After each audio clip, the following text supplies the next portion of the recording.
The truth of the matter, everything comes to light. 6. Lu Qi followed the police officer's steps, looking back at Lu Ru. Let's go. Lu Ru looked at Lu Qi incredulously. Had Lu Qi gone mad? At this time, to approach the victim and their family was blatantly asking for trouble. They might even get physically attacked. Brother? Lu Ru tugged at Lu Qi's sleeve. I must go. Lu Qi stated firmly, you're coming with me. With no other choice, Lu Ru had to follow. Upon reaching the lobby, the police officer introduced them. This is the victim, and these are the victim's family members. After saying this, the police officer introduced Lu Qi to everyone. Lu Qi had never expected that Enai Yang was the daughter of the victim. He already felt guilty towards Enai Yang, and now he was even more overwhelmed with shame. Seeing Enai Yang among the victim's family, Lu Ru was also stunned.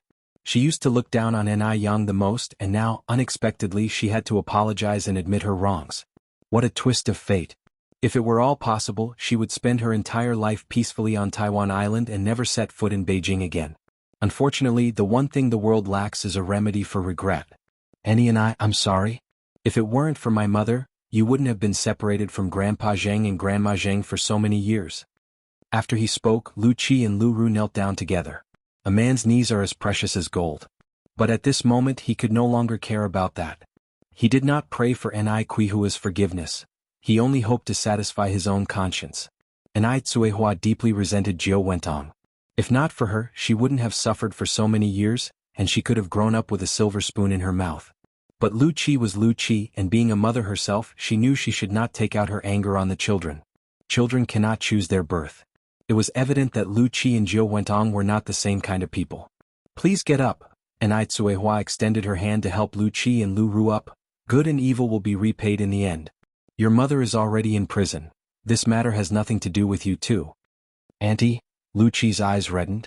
He hadn't expected Enai Tsuehua to be so calm. Jiao Wentong had caused Enai Tsuehua so much suffering, and Lu Qi had even prepared himself to be beaten, yet Enai Tsuehua did not blame him at all. He was now starting to understand why Enai Yang was so outstanding, while his own sister Lu Ru was so inadequate. It was because of upbringing.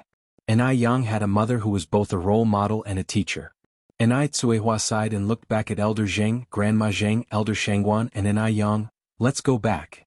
Lu Qi watched the family's departing figures, his heart unable to calm down for a long time. After a while, Lu Qi turned to Lu Ru. Let's go back too. To celebrate finally finding the person who kidnapped Enai Tsuehua, Enai Yang had prepared a large table of food upon their return. Today happened to be Saturday, and in the evening Shangguan Shi and Shangguan Su also came back. The next day was Sunday. Early in the morning, Enai Tsuehua and Shangguan Dehui went to the orphanage. Visiting the orphanage once a week had become a habit. Around 10 in the morning, Shangguan Farong arrived at Jinghua village with Zhao Ziqing. Coincidentally, just as they arrived, Zhao Shen also came with Zhao Zijuan. Brother? The siblings, who hadn't seen each other for a while, were extremely excited. Farong, Zhao Shen greeted. Shangguan Farong smiled and nodded. Zhao Shen felt a pang of disappointment, then said, Farong, how did you come back? Why didn't you call me to pick you up? Shangguan Farong replied, It's quite convenient for me to take a bus from there, no need for the hassle. It's no trouble at all, Zhao Shen said. Farong, just say the word, no matter the distance, I wouldn't find it bothersome. No need, Shangguan Farong smiled and walked into the house. Mom, Aunt Zheng. Farong is back, Grandma Zheng said cheerfully. Yes, Shangguan Farong nodded. Hey, where are my brother and sister-in-law? Elder Shangguan replied, Your brother and sister-in-law went to the orphanage, they probably won't be back until the afternoon. Oh, Shangguan Farong continued, what about Uncle Zheng? Is he not home either? He probably took Yunyun to clear some land again, Grandma Zheng explained, smiling. Clearing land. Shangguan Farong paused, not understanding what was meant by clearing land. Grandma Zheng continued, Did you see the roadside planted with lots of honeysuckle and peony flowers when you just came? Yes, Shangguan Farong nodded. That's what your Uncle Zheng and Yunyun cleared out, Grandma Zheng explained. Shangguan Farong smiled. I didn't realize Uncle Zheng had such a pastoral heart. He just loves to be busy, doing it himself would be fine, but he always has to take Yunyun with him. In the afternoon, Shangguan Farong and Zhao Shen took the children back to the Zhao family to visit Grandma Zhao. After they left, Grandma Zheng and Elder Shangguan chatted. Elder sister, do you think there's still a chance for Farong and Zhao Shen to remarry? Elder Shangguan sighed, I would like them to remarry, otherwise the children will suffer by following them, but Furong has never loosened up. So, does Zhao Shen want to remarry? Grandma Zheng asked. Elder Shangguan nodded. Grandma Zheng continued, as the saying goes, a prodigal son who returns is more precious than gold. As long as Zhao Shen truly repents, considering the children, remarriage is feasible. But we elders shouldn't interfere too much. Elder Shangguan, finding a confidant, quickly agreed, exactly, I have tried both soft and hard tactics, but Furong just doesn't listen. I'm leaving it be now, let her decide, children and grandchildren have their own blessings. Grandma Zheng smiled, that's good, letting go sometimes makes things easier. Oh, Shangguan Su and Shangguan Shi aren't young anymore, have they found someone outside? Elder Shangguan shook her head, nothing from Shangguan Su yet, and I haven't heard anything from Shangguan Shi recently either, probably not going well. Did she date someone before? Grandma Zheng asked. Elder Shangguan nodded, she dated a university classmate, but the man's family had 7 sisters. We won't talk about their family conditions, but anyone with eyes could see that his parents definitely favored sons over daughters. If Shangguan Shi could secure a son after marrying, that would be one thing, but if she had a daughter, her hard days would still be ahead. If you find any errors, ads pop up, ads redirect, broken links, non-standard content, etc. Please let us know reports so we can fix it as soon as possible. The ice-cold skin surprisingly belongs to an Yang. In 1985, the family planning policy was very strict, with many people discarding their daughters hoping to have a son instead. Who could guarantee that they would have a son on their first try? So, when Shangguan Shi and that male classmate were dating, not only did Grandma Shangguan disagree, but both Shangguan Dehui and Enai Tsuehua disagreed as well. Enai Tsuehua, deeply affected by the preference for boys over girls, did not want her daughter to experience the same pain she had. Although Shangguan Shi was not her biological daughter, she loved her no less. Upon hearing this, Mrs. Zheng shook her head firmly, it's good that it ended, good that it ended. Xiaoxi is such an honest child, she couldn't have coped in that kind of family. Shangguan Zai's personality resembled that of the deceased Su Fun, gentle and slow-spoken. If she had to deal with a difficult mother-in-law, she wouldn't manage. Mrs. Zheng continued, switching the topic, Xiaoxi would be more suited to a scholarly family. I think the Wu family is quite suitable, that young man over there is already 25 or 26, right? The Wu family was also well known in their circle, and Wu Qinjun was their only son. If Shangguan Shi married into their family, she would just need to be a wealthy wife. Grandma Shangguan nodded, seems like it. Mrs. Zheng, ever the matchmaker and considering that Shangguan Shi was her granddaughter, hoped for a good marriage for her. Old sister, if you agree, I'll speak to both children and try to arrange it? Grandma Shangguan brightened up at the suggestion. That would be fine. I'll ask around tonight to see if she has completely broken up with that male classmate. All right, Mrs. Zheng nodded. That night, Grandma Shangguan approached Shangguan Shi. Xiaoxi, how are things with Xiaozhua? Zuoling was the name of Shangguan Zai's boyfriend. Shangguan Shi replied indifferently, we broke up. Grandma Shangguan beamed, really broke up? Grandma, I've already broken up with him, why do you seem so happy about it? Shangguan Shi was a bit speechless. Grandma Shangguan thought to herself, how could she not be happy that she broke up with that kind of person? She even wanted to set off firecrackers to celebrate. But these thoughts were not appropriate to voice aloud. To others it might just be seen as an experience, but to Shangguan Shi, it was a piece of her lost youth. Grandma Shangguan softened her smile. Xiaoxi, your grandma mentioned introducing you to that young man from the Wu family, what do you think? Not so good, Shangguan Shi immediately shook her head. I've grown up with Wu Qinjun since childhood, we're too familiar. If it were possible, it wouldn't have waited until now. Besides, even rabbits don't eat the grass by their burrow. Shangguan Shi really wasn't interested in Wu Qinjun. Our family and the Wu family are well matched, and old Wu's daughter-in-law is also virtuous. If this marriage really happens, they'd treasure you. Shangguan Shi slightly frowned. Grandma, people value love these days, all that talk about equal social ranking is such an outdated feudal idea.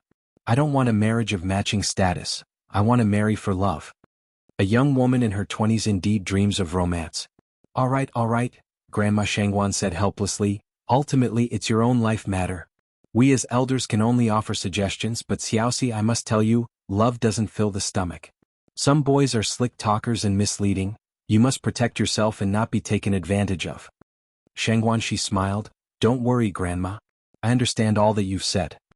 The next day, as Shangguan Dehui had no classes, Enai Tsuehua and Shangguan Dehui took little Enai Yun to visit Zhou Dana's home. Dia auntie and uncle are here. Four children took the gifts from Shangguan Dehui's hands and ran into the house. Little Enai Yun followed them. Old Zhao had gone out to set up his stall, leaving only Zhou Dani and the four children at home. Hearing the noise, Zhou Dani immediately welcomed them. Dia is here. Brother-in-law, come in and sit down. With Enai Yang's guidance, Zhou Dana's living conditions had improved significantly. Each child was dressed in new clothes. There was even a television set in the living room. Since guests had arrived, Zhou Dani took out some money for the children to go buy groceries. Little Enai Yun also wanted to go with them. Zhou Dani instructed, take Yun Yun little sister with you and make sure to watch over Yun Yun little sister, got it? If you find any errors, ads pop up, ads redirect, broken links, non-standard content, etc. Please let us know reports so we can fix it as soon as possible. The ice clear and jade smooth skin actually belongs to Enai Yang. _2. Dashuan was 17 this year, Ershuan was 16, Sanshuan was 15, and even the youngest Xiaoshuang was now 9, so they could be trusted to look after little Enai Yun. Zhou Dani felt at ease. Dashuan patted his chest and said, Mom, rest assured I'll take good care of Yun Yun. Go on then. Zhou Dani wanted to pat Dashuan's head, but realizing she could no longer reach it, she patted his shoulder instead. Zhou Dani gave them over 30 yuan, and the kids came back with a load of groceries, even buying a candied hawthorn for little Enai Yun. The Zhao family kids were all exceptionally well behaved. Although only little Enai Yun had a candied hawthorn, none of them made a fuss. After dinner, Enai Tsuehua and Zhou Dani chatted idly. Dani, have you bought a house in Beijing yet? Zhou Dani shook her head. No. My husband and I are planning to save money to build a house back in our hometown. At that time, people didn't like the idea of buying houses outside their hometowns. They all wanted to make money and then go back to build houses and honor their ancestors. Enai Tsuehua continued, Yang told me that there will be more and more migrant workers coming to Beijing in the future, and the housing prices will get higher and higher. Actually, you could take advantage of the current low prices to buy a few properties. The money you'd spend on building a house in your hometown would be more than enough to buy one in Beijing. Did Yang say that? Zhou Dani asked, will there really be more and more people coming to Beijing to work? Enai Tsuehua nodded. Yes, Yang said that Beijing is a metropolis and its development will only get better. Yang himself has bought several properties. In reality, it was not just several. Enai Yang already owned 3 courtyard houses and 6 apartment buildings. Zhou Dani didn't trust many people, but she trusted Enai Yang. If it weren't for Enai Yang's advice, her family would still be living frugally. They had already saved up over 10,000 yuan. Back in the day, they couldn't even save 70 or 80 yuan in a year. Nowadays, they were living a life they could hardly have dreamed of before. So on festive occasions, Zhou Dani always took her family to visit the Enai family. They couldn't be the type to forget favors and betray kindness. Zhou Dani nodded, all right, when my husband comes back, I'll discuss this matter with him. Enai Tsuehua continued, Yang also said that it's best to buy housing in the city center, and if money is tight, it's also good to buy near a subway station. The Beijing subway was planned in 1953, construction began in 1965, and the first routes were completed in 1969. Operations started in 1971. On April 23, 1973, the Beijing Subway Line 1 was extended to Apple Garden Station. On September 15, 1981, the first phase of the Beijing subway was officially accepted, with operational lines running from Apple Garden Station to Beijing Station. Zhou Dani nodded, okay, I've got it. That evening when her husband came home, Zhou Dani relayed Enai Quihua's words. Her husband took a drag of his cigarette. So we're not going back to our hometown to build a house? No, we're not, Zhou Dani replied. I've already asked Dia. She said that if we buy a house now we can register our household here. We'll move our household registration here and from then on this will be our home. Finishing her thought, Zhou Dani continued, it might be a risky move but I think the child Yang has foresight. Listening to her won't lead us astray. Besides, my brother-in-law also said it's a feasible plan, and he's a university professor. Her husband nodded, all right, I trust you. Shall we go look at houses tomorrow morning? The next morning the couple went house hunting with their 4 children. Since they had 4 children they needed a large place, and Zhou Dani found a 5-bedroom, 2-living-room house appealing. One of the living rooms could be turned into a bedroom to serve as a guest room. A 5-bedroom, 2-living-room house with a total of 200 square meters was a bare shell property, costing 35,000 yuan. The couple made a down payment of 15,000 yuan and had 20,000 yuan left in mortgage. Her husband, now a street vendor, was able to earn over 200 yuan a day, so the 20,000 yuan mortgage wasn't a problem for them. After purchasing the house, the couple finally felt a sense of belonging in Beijing. From then on, they would be people of Beijing. Today the weather was nice and Yang took 7 or 8 boxes of his skincare gift sets and visited Demingxian. Seeing Yang arrive, Du Jiaojiao couldn't contain her excitement. "You're finally here, gorgeous. Li Yao and I have been waiting for you for days." Nearly a month had passed, and Du Jiaojiao's skin had become much better, tender and glowing with a healthy rosy hue. If you find any errors, ads pop up, ads redirect, broken links, non-standard content, etc., please let us know reports so we can fix it as soon as possible. The ice-clear, jade-smooth skin actually belongs to Yang. _3. Yang smiled and said, "I had some family matters the past few days so I just got the chance to come over now. Sister Jiaojiao, here is the radiant ice crystal skin you wanted." Du Jiaojiao exclaimed in surprise, "Big beauty, you really know how to do it. Last time we went to buy radiant ice crystal skin, there was a line, and the limited edition sets were sold out. I'm going to call Li Yao right away." "Okay," and Yang nodded. Just after hanging up the phone, Li Yao arrived. "Big beauty." As soon as Li Yao arrived, she gave Yang a big hug. "Sister Yao Yao." Li Yao was 7 years older than Yang, so Yang called her sister. "Big beauty, I heard you brought the radiant ice crystal skin. As many as 8 sets. Is it true?" Li Yao asked eagerly. After visiting the Radiant Ice Crystal Skin store last time, she had finally seen how in demand Radiant Ice Crystal Skin was. When she heard over the phone that Yang had brought 7 or 8 sets, Li Yao couldn't believe it. After all, each person was limited to buying only 1 set in the store, and they were out of stock. Yang nodded, "Yes." "Wow. Yang, you are really amazing." Li Yao hugged Yang excitedly. If it weren't for Wang Henyang standing right there, she would have kissed Yang. Yang smiled and said, "Actually, radiant ice crystal skin is my own." Yang originally came with the intention of promoting radiant ice crystal skin, so naturally she wouldn't hide this from them. There's a saying that having connections makes things easier. Li Yao was about to return to Shanghai, and Yang wanted to expand radiant ice crystal skin into Shanghai. Having Li Yao an acquaintance there would make things much easier. What? Li Yao and Du Jiaojiao thought they had heard wrong. Radiant ice crystal skin was Yang's own product. "Big beauty, you aren't joking with us, are you?" Li Yao asked. Yang shook her head. "I'm not joking, radiant ice crystal skin is really my own." Du Jiaojiao surprisingly covered her mouth. "Big beauty, I think you should change your name." "What name?" Yang didn't catch on right away. "It should be changed to Big Amazing," Du Jiaojiao said. "Do you know how good radiant ice crystal skin is? It's so many times better than those imported products. It's literally a woman's savior. Whether it's anti-wrinkle cream or whitening cream, both are amazingly effective." Yang somewhat embarrassedly said, "It's not that exaggerated, just better than ordinary skincare products."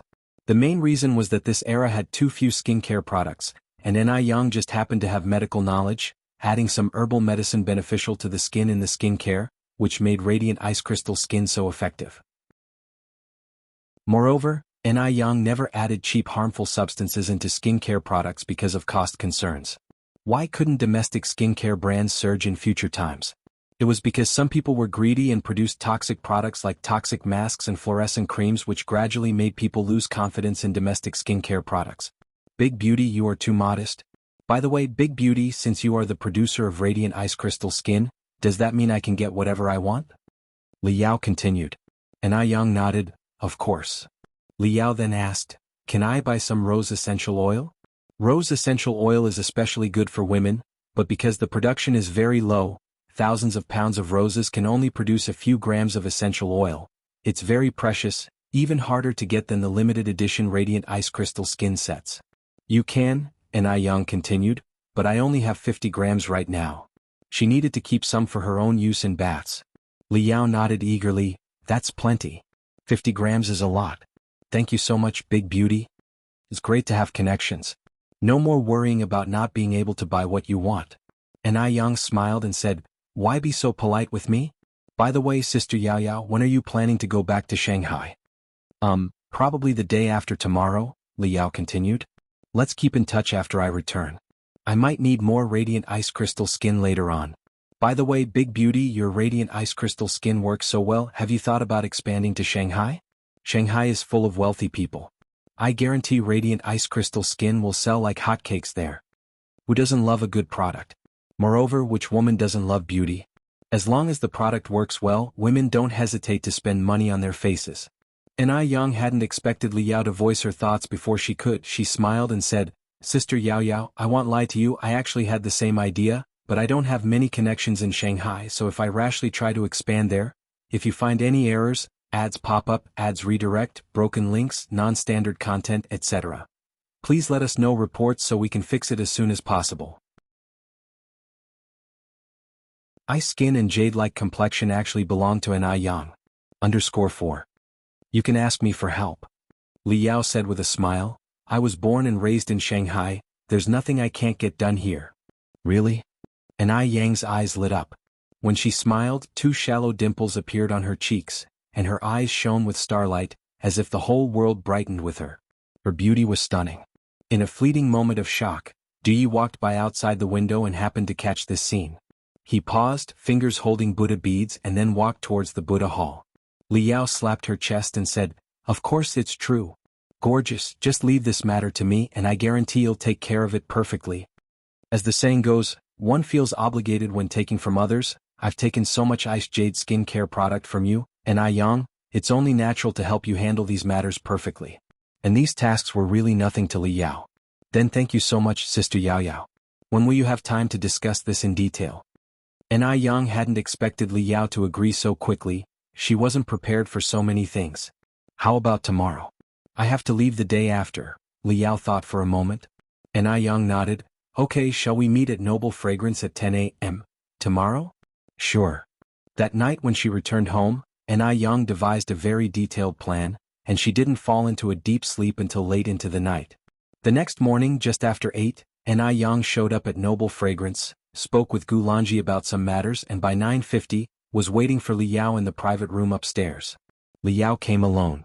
Yang handed over a detailed plan for Li Yao to look at. After a while, Li Yao looked up at Yang, her expression changed. Gorgeous, did you write this plan yourself? Uh-huh, Yang nodded. Li Yao put down the plan and grasped Yang's hand tightly. Gorgeous, can I follow you from now on, would that be okay? Li Yao's family was very well off. She was a carefree daughter of a wealthy family. Her fiancé Wang Hengyang also came from a good background, but Li Yao was more progressive in her thinking. She didn't want to end up as a housewife after marriage, revolving her life around children and a husband. Li Yao studied medicine, but she hated the smell of the disinfectant in hospitals. After much consideration, the best choice was to sell skincare products. Ice Jade was so effective, and with Yang being someone with vision and talent, she believed that one day Ice Jade would take the world by storm. Yang said with a smile, Sister Yao Yao, stop teasing me, I should be the one following you. Li Yao said very seriously, Gorgeous, I'm not joking, I'm very serious now. I've made up my mind. I want to be an agent for your Ice Jade. Can you bring me along, please? Once she became an agent for Ice Jade, she would be the leader of the skincare industry in Shanghai. Yang had originally intended to use Li Yao to penetrate the market in East China, and she hadn't anticipated Li Yao's desire to be an agent, but this actually saved her a lot of trouble. Sister Yao Yao, are you sure you've thought this through? Li Yao nodded. I have thought it through. Yang smiled and said, Well, in that case, Sister Yao Yao, let's go sign a contract. Previously, when Emily's mother, Annie, became an agent for Ice Jade, Yang had drafted a contract. Now all that needed to be done was to update the second party's name on the contract, not needing a new one. Okay. Li Yao stood up with her, then said, But is it really okay to leave like this without buying anything? It's fine, said Yang. Li Yao followed Yang to Jinghua village. Recently, Mo Qishan had brought back a printer from abroad, so there was no need to go outside for printing the contract. Could be done right at home. While Yang printed the contract, Li Yao admired the small courtyard of the Ni family. The roses on the wall swayed in the wind and greatly appealed to Li Yao's girlish heart. Oh my God! Isn't this too beautiful? Looking at the beautiful scenery in front of her, Li Yao even considered building a house in the countryside. Oh my God. Isn't this too beautiful? A sharp and strange voice echoed through the air. Liao looked around, frowning slightly. Who? Who's imitating me? Oh, who's imitating me? The voice seemed to be right by her ear, yet there was no one to be found. Liao grew somewhat nervous. Who are you? Who are you? If you find any errors, ads pop up, ads redirect, broken links, non-standard content, etc., please let us know reports so we can fix it as soon as possible. The ice clear and jade smooth skin actually belongs to Yang. _5. This is just too weird. Liao gathered her hands and rubbed her arms. Are you a human or a ghost? Originally, Liao thought she would hear the same repeated words, but unexpectedly the other party said, a ghost. Damn it, a ghost. Liao was so scared that her face turned pale. Just then Yang came out of the door with a smile. Duo, stop playing ghost tricks. Come on out. Chirp. Duo flew out from the dense osmanthus tree. Yang. Liao said in surprise, gorgeous. Was it this bird talking just now? Yang nodded, yes it was. It's so smart. Liao reached out and stroked Duo's little head. What do you usually feed it? Duo squinted its small eyes and nuzzled against Liao's palm, its demeanor even meeker than a soft, cuddly kitty by more than a little. Liao's girlish heart instantly melted, and she kept saying how cute Duo was. Duo was a flirtatious bird, familiar with females but with males, no one could even touch it. Of course, Mo Chishan and Grandpa Du were exceptions. Before long, Duo learned to follow Liao and started calling Yang gorgeous. Yang gorgeous. Gorgeous. Liao laughed and said, gorgeous, how much for your bird? I'll buy it. Upon hearing this, Duo flew faster than a rabbit, quickly landing on Yang's shoulder and hiding its small head in her long hair, showing its butt to Liao. Shoot. Scared the bird to death. Seeing this, Liao couldn't help but laugh even more. This bird was just too funny. Yang handed the contract to Liao. Sister Yao, see if there's anything that needs to be changed in the contract. Liao picked up the pen and signed, no need to change anything, I trust your character. Although she hadn't known Yang for long, Liao knew she wasn't that kind of person. Just look at Jiao's attitude to know what kind of person Yang was. Despite Jiao seeming quite approachable usually, she was actually fierce. Not just anyone could become friends with Jiao. None of the descendants of the Du family were weaklings. It proved that Yang was indeed trustworthy. After signing the contract, Liao paid a part of the deposit. Once she had things arranged back in Shanghai, Yang would send the ice skin jade complexion via express delivery. Sister Yao, do you want to visit the factory? Yang asked. Sure, Liao nodded. Is the factory far from here? Yang said, not far, just behind here. Just behind? Liao was a bit surprised. Yang nodded, come on, I'll take you there. The factory was just behind the Ni family's small courtyard. Because the houses in front were built high, the factory was obscured, invisible from the outside. Before entering, the two of them put on sterile suits. Looking at Yang, Liao couldn't help but exclaim, a beauty is a beauty, even wearing such an unattractive sterile suit you still look good. Inside the factory, Liao found that all the machinery was very advanced and the workers were very dedicated. Everyone was wearing sterile suits with no safety hazards at all. But the factory seemed a bit small, consisting of only a few rooms with a little over 30 workers in total. After coming out, Liao brought up this issue to Yang. Yang said, actually, I've been considering expanding recently. Ice skin jade complexion was growing increasingly popular, and the current production was barely keeping up with sales. Fortunately, some products were limited edition. Otherwise there would be nowhere near enough to meet demand. Moreover, sales of ice skin jade complexion were also quite good in M country, and almost every so often, Yang would send a large shipment over. After a while, once the Shanghai market opened up, she estimated there would definitely be more demand than supply. So it was best to make plans early. Liao continued, actually this time you could consider building a bigger one to save the trouble of expanding later, it's too much hassle. Yang nodded, yes, you make a good point. Liao took off her sterile suit. If you're short on funds you can tell me, setting up a factory, buying imported equipment, hiring a factory manager and workers, and procuring skincare ingredients, all of these added up to a significant amount of money. Some imported equipment could cost thousands each. Yang said with a smile, thank you, but I think it should be enough. After Liao left, and Yang sat in the courtyard, earnestly pondering this issue, and drafted a design plan. Since she wanted to expand the factory, the facilities had to be improved. If you find any errors, ads pop up, ads redirect, broken links, non-standard content, etc., please let us know reports so we can fix it as soon as possible. The ice clear and jade smooth skin actually belongs to Yang. _6. For instance, a worker's canteen, dormitories, restrooms, building such a factory would require a large plot of land, and one would first need to apply for land from the village. After finalizing the design plans, Yang went to find the village chief. Yang did this to drive the development of Jianghu village, and naturally the village chief was more than willing. However, he could not make this decision alone, as the factory would occupy a large area, and it was necessary to have every person in Jianghu village agree and stamp the application form. Now Yang was the pride of Jianghu village, so the process went very smoothly. There wasn't a single person who disagreed. After the villagers agreed, approval from higher authorities was still needed.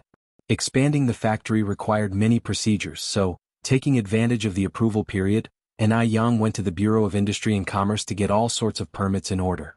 She definitely didn't want to open an unauthorized black factory. 3 days later, the land was officially approved, located at the eastern end of the village, about a 10-minute walk from the Ni family. The area was originally wasteland, filled with weeds and trees, covering more than 3,000 square meters. Yang planned to construct a 10-story factory here, with offices in the front and employee dormitories in the back. Each floor would have 3 restrooms. To build the factory, of course, one must find Wuxia. After all, Wuxia now owned a construction company. A factory was no small order. As for Wang Tinyu and others, they had long since stopped doing such manual labor. Now they were at home growing roses and portulaca. When Yang approached Wuxia, he expressed with some trepidation, "Yang, I am afraid I might not do a good job." It was the first time Wuxia had received such a large order since opening his business. Yang said with a smile, "Godfather, in the future, you might receive orders 10 or 100 times bigger than this one. What is there to be afraid of? Relax, I won't delay paying the wages." Wuxia said, "Yang, that's not what I mean. I'm just afraid I might not do a good job." Yang trusted him so much. What if he messed things up? Yang continued, "Godfather, the principle is the same whether it's a small order or a large one. As long as you work attentively, there will be no problem. I believe in you." After hearing this from Yang, Wuxia felt much more relaxed and nodded, "Okay. Yang, when do you plan to start the work?" Yang said, "Godfather, if you can arrange things on your end, how about tomorrow?" Wuxia nodded, "No problem." After finalizing the factory's arrangements, Yang began recruiting. Although the factory was not yet built, some preparations had to be made in advance, especially since the new factory was more than 10 times larger than before. More employees were needed than before. Yang planned to hire 300 general workers, as well as quality inspectors, accountants, a factory manager, clerical staff, and security personnel. All these positions together required over 400 people. It was impossible to recruit all these people in Jianghu village. Almost everyone in the village already had a job. So, Yang decided to recruit in the neighboring village. Yang's main goal was to drive the development of the village, so she didn't want to recruit from outside. Actually, Yang also had the intention of winning people's hearts. After all, the neighboring village and Jianghu village were very close. If the people from their village really wanted to sabotage, it would be quite easy. Instead of going to war, it was better to turn enemies into friends and earn money together. When Yang released this news, the neighboring village was stirred up immediately. You see, the wages Yang offered were 60 yuan a month. To get a job in a state-owned factory outside, not only did you need educational qualifications, but also connections, and the key point was the salary was only half of what Yang offered. People came in droves to apply. Yang wouldn't reject anyone except the elderly, as general labor didn't require much skill. It took Yang a full 10 days to sort out the worker situation. Only the factory manager and some clerical positions were still unresolved. But there were still more than 3 months left until the factory building was completed, so there was no rush, as the factory manager was a crucial position leading a factory and couldn't be taken lightly. Time flew by fast, and in a blink, another 10 days had passed. Today was Yan Erge's birthday, so Yang and Tsuehua went to the Wu family to celebrate Yan Erge's birthday. And Tsuehua couldn't help but increasingly feel that Wu Yenyun was like her own lost daughter. While Ni Yang was helping Yan Erju cook in the kitchen, Shengguan Dehui was playing with little Ni Yun in the first-floor courtyard. Dalong and Erlong took Xiaolong out to find friends to play with, and Wu Jinshu hadn't returned from the construction site, leaving only Wu Yenyun and Ni Tsuehua in the house. Ni Tsuehua licked her dry lips and tentatively asked, "Yenyun, have you ever thought about finding your biological parents?" This matter was no longer a secret in the Wu family. Wu Yenyun shook her head. "No. Since they decided to abandon me, I have no need to look for them, and besides, my adoptive parents treat me so well, I don't want to do anything that would upset them." Ni Tsuehua felt a flicker in her brow, immensely disheartened inside, but still maintained a smile on her face. "What if they come looking for you?" Ni Tsuehua asked. Wu Yenyun said firmly, "Even if they come, I won't acknowledge them. From the moment they abandon me, I cease to be their child. People who abandon their children have no right to be parents." Wu Yenyun had never fantasized about her biological parents coming to find her, and even if they did, she definitely wouldn't give them another glance. "Then do you hate them?" asked Ni Tsuehua. Wu Yenyun smiled. "Maybe, I don't know, I've never even seen their faces, so it's hard to feel hatred, but if one day I do meet them, I think I would hate them. What kind of parents were they, to throw away their own flesh and blood? Having been abandoned since she was a baby and never even tasted her mother's milk, how could she not hate them?" At the same time, Wu Yenyun also felt fortunate that she was picked up by Yan Erju. Though Yan Erju and Wu Jinshu were not her biological parents, they were more than real parents to her. Sometimes Wu Yenyun felt she was incredibly lucky. Wu Yenyun had heard from Ni Yang about Ni Qihua's situation and knew that Ni Tsuehua had previously abandoned 3 daughters, so she felt particularly sympathetic towards Ni Tsuehua. Seeing Ni Tsuehua like this, she comforted, "Auntie Hua, you had your reasons for abandoning your children, so I believe they definitely won't hate you." "Really?" Ni Tsuehua looked up at Wu Yenyun. Wu Yenyun nodded. "Really, Auntie Hua, you and Sister Yang are good people. I believe your children will understand you. If you find any errors, ads pop up, ads redirect, broken links, non-standard content, etc., please let us know reports so we can fix it as soon as possible." The influence of the top national scholar. With Wu Yenyun's words, Ni Tsuehua felt somewhat better. No matter what, Wu Yenyun was still willing to forgive her. At noon, Wu Jinshu returned. Because he had just come back from the construction site, he was covered in dust, so Wu Yenyun quickly stood up to take the tools from Wu Jinshu's hands. "Dad, you're back. Go take a shower and we can start eating soon." "All right." Wu Jinshu greeted Shengguan Dehui and Ni Tsuehua and the others, then went to the bathroom to shower. Watching the sensible Wu Yenyun, Ni Qihua's eyes reddened slightly. Fearing that others would notice, she hurriedly took out a handkerchief to wipe her eyes. She wondered, if those 3 children hadn't been abandoned back then, what would the result be now? Soon after, Wu Jinshu finished his shower and the food was laid out on the table. Ni Yang had taught Yan Erju quite a few cooking tips that day. Yan Erju greatly benefited and said with a smile, Yang, you're amazing. I've been cooking for most of my life and never knew that adding a bit of salt to the oil when frying fish would prevent it from sticking to the pan. There were also tips like adding a few drops of cooking oil when boiling rice to make it whiter, fluffier and sweeter, and Yang said, I heard it from the chefs at the restaurant. They have rich life experiences, I wouldn't know these things. In fact, these were all experiences Yang had accumulated in her past life, but now, after all, she was just a teenage girl whose life experience couldn't possibly be so rich. Since the Wu family had many children, Yang had brought a 2-tiered big cake that day. Yang was a person who could create a pleasant atmosphere. She led everyone in singing the birthday song, Happy Birthday to You, Happy Birthday to You. The children's voices were especially sweet and lovely. Yan Erju, wearing a birthday hat, stood in front of the birthday cake with a face full of happiness. It all felt like a dream to her. Before blowing out the candles, Godmother, make a wish first, Yang continued. Yan Erju said with a smile, then I wish that next year Xiaoyan can get into a good university just like Yang, and that our whole family stays safe and healthy. Yang smiled slightly, Godmother, you have to make a wish in your heart, saying it out loud won't work. Yan Erju immediately put her hands together, right, I'll make it in my heart then. This was Yan Erju's first birthday of this kind, and it was also her first time eating a birthday cake, and likewise, it was the first time for Wu Jinshu and the children to have birthday cake. The cream's sweetness, the cake's softness, and the fruit's fresh aroma made the cake simply delicious. On the way back from the Wu family, and I Tsuehua said, "Dehui, the more I look at Yenyun, the more she reminds me of Erniu." "Do you think she looks like me?" Shengguan Dehui nodded. "I think so too. The child has been well raised by the Wu family, she's very sensible." This was also the most comforting thing for Enai Tsuehua. As she spoke, Enai Tsuehua turned towards Enai Yang. "Yang, when can we expect the results from that paternity test you mentioned last time?" Enai Yang, one hand on the steering wheel, the other brushing a loose strand of hair behind her ear, replied, "It should take about a month or so." "Mom, don't worry, once the results are out the hospital will notify us." Enai Tsuehua nodded and continued, Yang, if Yenyun really is your second sister, do you think she will forgive me?" Enai Yang thought for a moment. That's hard to say, although she had already prepared Wu Yenyun earlier, but after all the person who was abandoned was her. Sometimes a bystander's perspective and an experiencer's feelings are completely different. Enai Tsuehua sighed, "I wronged those 3 children." Shengguan Dehui put an arm around Enai Kuihua's shoulder.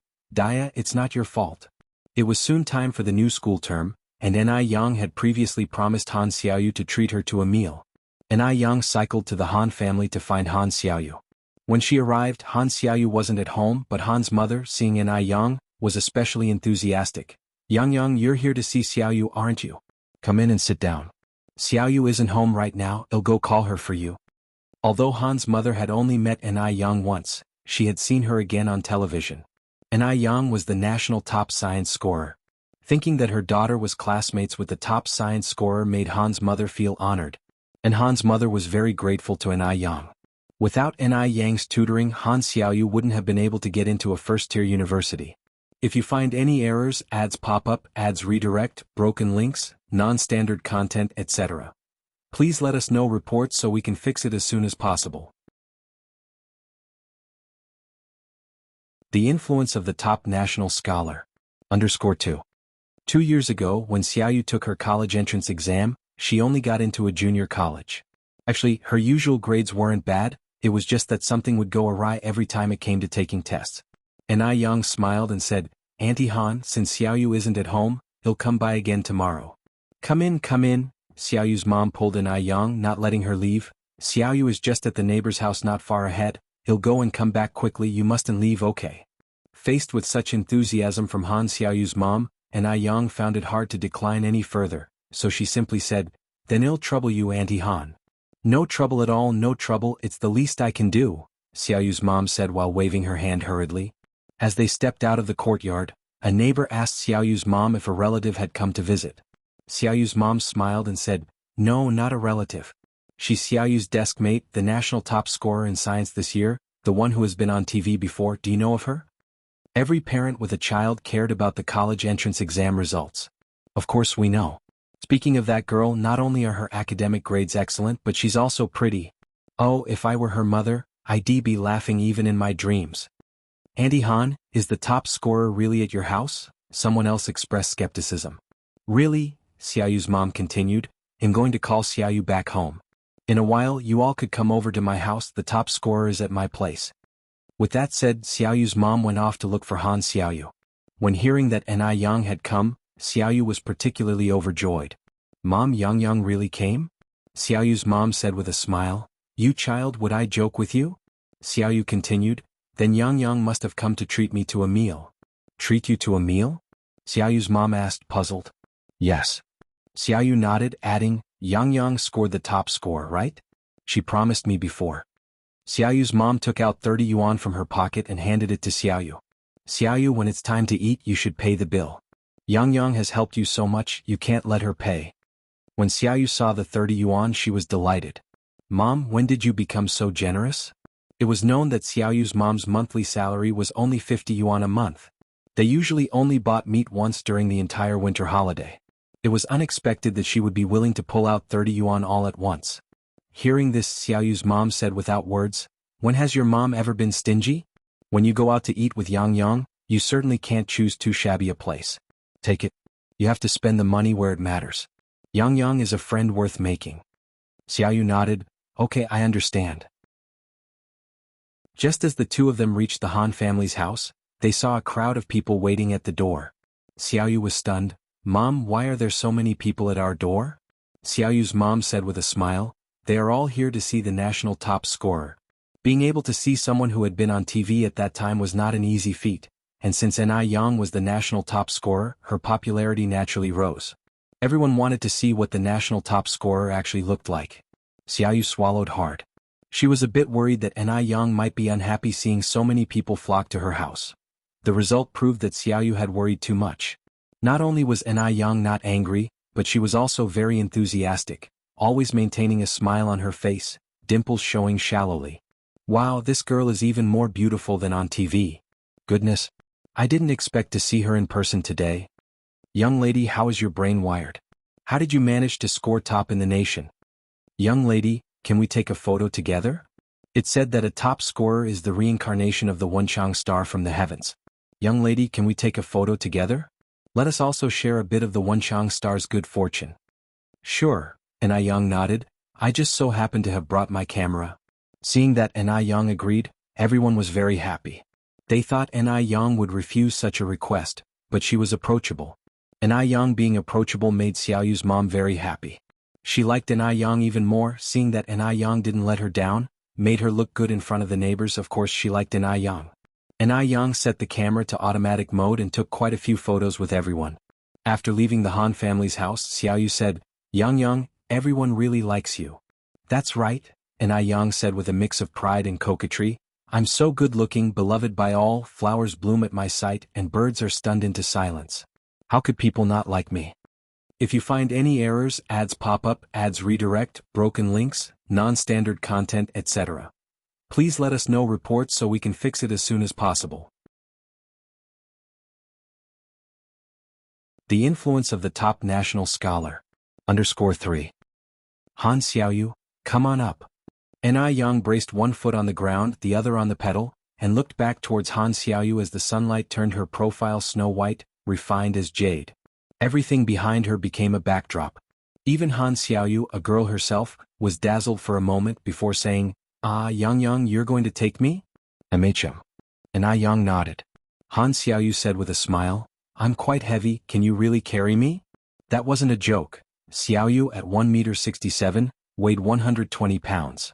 She didn't look overweight, but her muscles were particularly firm. I can carry you.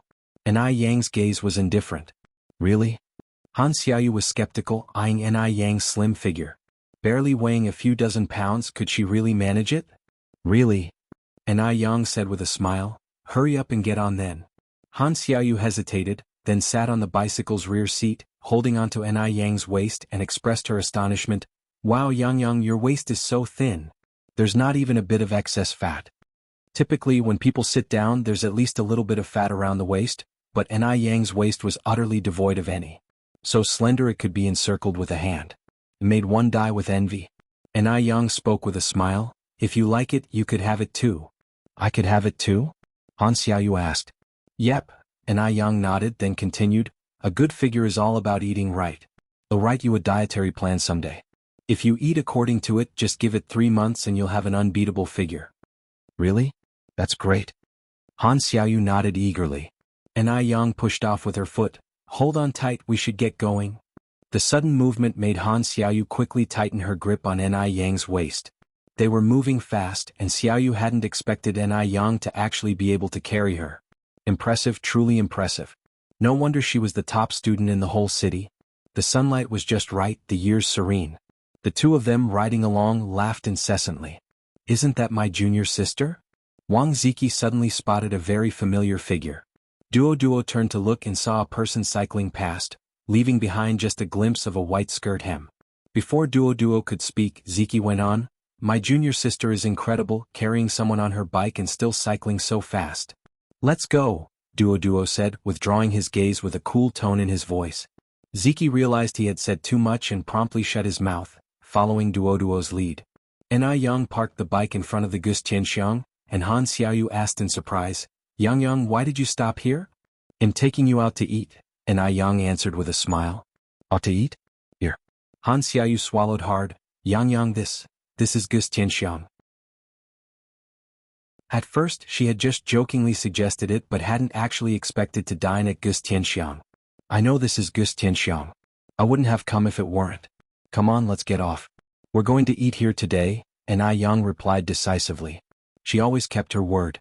Since she had promised Han Xiaoyu to eat at Xianxia, of course they had to come. Han Xiaoyu got off the bike. Yang, but I heard Xianxia is really expensive and you need a membership card. With this long queue at the door, if we don't have a card, how long will we have to wait? Though Xiaoyu had never been to Xianxia, her cousin from her aunt's side had. Her aunt's family was much better off than hers, but her aunt didn't have a membership card. They had only been to Xianxia once, and though it was just that single time, they had bragged about it repeatedly, mentioning it every time they met. And I Yang propped up the bike. No worries, I have a membership card. Really? Han Xiaoyu's mouth hung open in surprise. Really? And I Yang took Han Xiaoyu's arm. Let's head inside. The moment they stepped through the grand entrance of Xianxia, Xiaoyu was stunned. The dining hall was packed, yet it wasn't chaotic. Instead, it was orderly, with waiters decked in hanfu darting between the tables, the surroundings and decorations beautifully arrayed, dreamlike and enchanting. So beautiful. Han Xiaoyu couldn't help but exclaim. It wasn't until they reached a private room on the third floor that Han Xiaoyu understood what a true paradise on earth was. And I Yang ordered many dishes, all of which Han Xiaoyu had never tried before. As each dish was served, the waiter would introduce it. This one is called Flowers of Wealth and Honor, with a wish that both of you will have a bright future, full of wealth and honor. With those words, the waiter tapped gently with a small spoon. If you find any errors, ads pop up, ads redirect, broken links, non-standard content, etc. Please let us know reports so we can fix it as soon as possible. The influence of the national top scholar. _4. Snap. The round, eggshell-like item cracked open, and as the smoke dispersed, a strikingly lifelike peony flower emerged. Is this a real flower? Han Xiaoyu asked. No, the waiter shook their head. It is carved from cream and pudding with a layer of mango at the very inside. You should try it. Han Xiaoyu scooped a small piece and tasted it, squinting her eyes with satisfaction. Oh my god! This is delicious. Yang, you have to try this. And I Yang also took a bite. Indeed, it's good. Han Xiaoyu held a spoon in one hand and the dessert in the other. Yang, take a photo of me, I want to show it off when I get back. It wasn't easy for her to come to Peony Flower, so of course she wanted to boast about it. And I Yang picked up the camera and snapped several photos of Han Xiaoyu, not minding the cost of the film at all. After the meal, Han Xiaoyu intended to pay the bill, but upon touching her pocket, she found only 30 yuan and thought better of it. This amount wasn't even sufficient to cover the loose change. When she graduated and started making money, she resolved to treat An Yang to delicious food from all over the world. After their meal, the two left the restaurant, and An Yang took Han Xiaoyu to the photo studio. Han Xiaoyu asked in surprise, Yang, you have a camera, right? Why are we going to a photo studio? I'm here to pick up some photos. An Yang said, a few days ago, I left some film here for the boss to develop. The photos An Yang had developed were from the recent graduation photo session at school. Oh. Han Xiaoyu nodded in understanding. The young lady is here, your photos are ready, said the kind, elderly boss in his 60s. Thank you. An Yang took the envelope with the photos. How much do I owe you? The boss said, 300 photos total up to 3 yuan and 50 cents, but 3 yuan will do. Han Xiaoyu quickly pulled out 3 yuan and handed it to the boss. Here you are, boss. The boss accepted the 3 yuan with a cheerful smile. An Yang said with a smile, you don't have to pay, I have money. Han Xiaoyu replied, you've already spent quite a bit at Peony Flower, it can't always be just you paying. Just then the photo studio boss spoke up, young lady, I kept a negative of this photo. May I display it in the studio as a sample? It was a photo of An Yang and Han Xiaoyu together. An Yang smiled and said, I'm okay with it, Xiaoyu, what about you? Han Xiaoyu said, I'm fine with it too. Thank you. The boss hurriedly expressed his gratitude and then said, young lady, I see your photos were taken at the city number 3 middle school, you look somewhat familiar, are you the national top scorer An Yang from this year? This year's national top scorer was famously well known. After the interviews from the TV station she became a household name. Previous national top scorers had always been boys, but this time a girl had achieved it. It goes without saying that An Yang had fiercely won pride for girls. At that time, people didn't value girls' education much. In a class of over 50 students, almost 60, there were only 15 girls. The rest were boys. An Yang had shattered the stereotype that girls are innately poor learners. As a result, more families will start sending their girls to school. It was precisely to set a good example with Ni Yang that the TV station came over for several interviews, and she was even featured on the national news broadcast twice. Thus, many who followed the news felt a faint sense of familiarity upon seeing Ni Yang. Before Ni Yang could reply, Han Xiaoyu hastily nodded, "Yes, yes, yes. Grandpa, your eyesight is excellent. This is this year's national top scorer. From now on, your photo studio can be renamed the Top Scorer Photo Studio." Oh my! The boss was utterly thrilled. "I knew this young girl looked familiar. So she really is the top scorer. Here, take your money back. From now on, you both get free photo developing whenever you come here." The boss handed the money back to Han Xiaoyu. Han Xiaoyu smiled and said, "You keep the money, boss.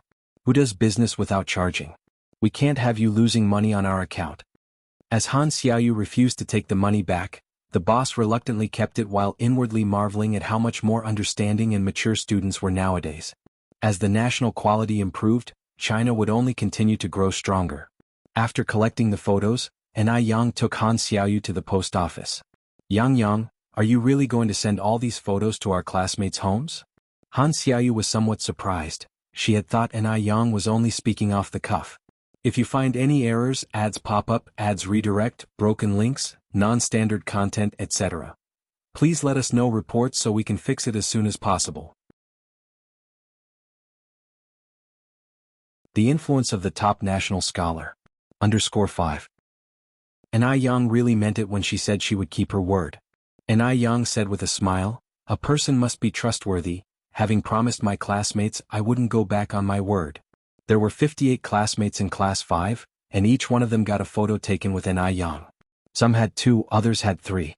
Apart from Han Xiaoyu and Ni Yang herself, a total of 56 were to be sent out. At that time, there were no machine-generated shipping labels, so addresses had to be written by hand. Ni Yang took out a notebook with her classmates' addresses and with Han Xiaoyu's help, they filled out all the addresses in less than 20 minutes. Ni Yang sent them express, which meant they would reach her classmates in about 3 or 4 days. The shipping cost was a total of 26 yuan, and once again Han Xiaoyu rushed to pay. When the classmates received these photos, they were all very surprised. None of them had expected Ni Yang to actually keep her promise. When they took the photos, none of them thought she would truly send them. It must be said that Ni Yang added quite a few vibrant strokes to their high school life. And Ni Yang easily won a great deal of goodwill.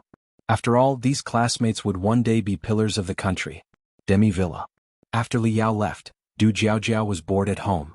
All Elder Du did was sit in the Buddha hall and chant incessantly, so much that her ears were about to develop calluses from the noise. "Stop chanting already. Yang will be starting school soon, and I'd like to visit Yang's home. Are you coming?" Du Jiaojiao leaned against the door, arms crossed.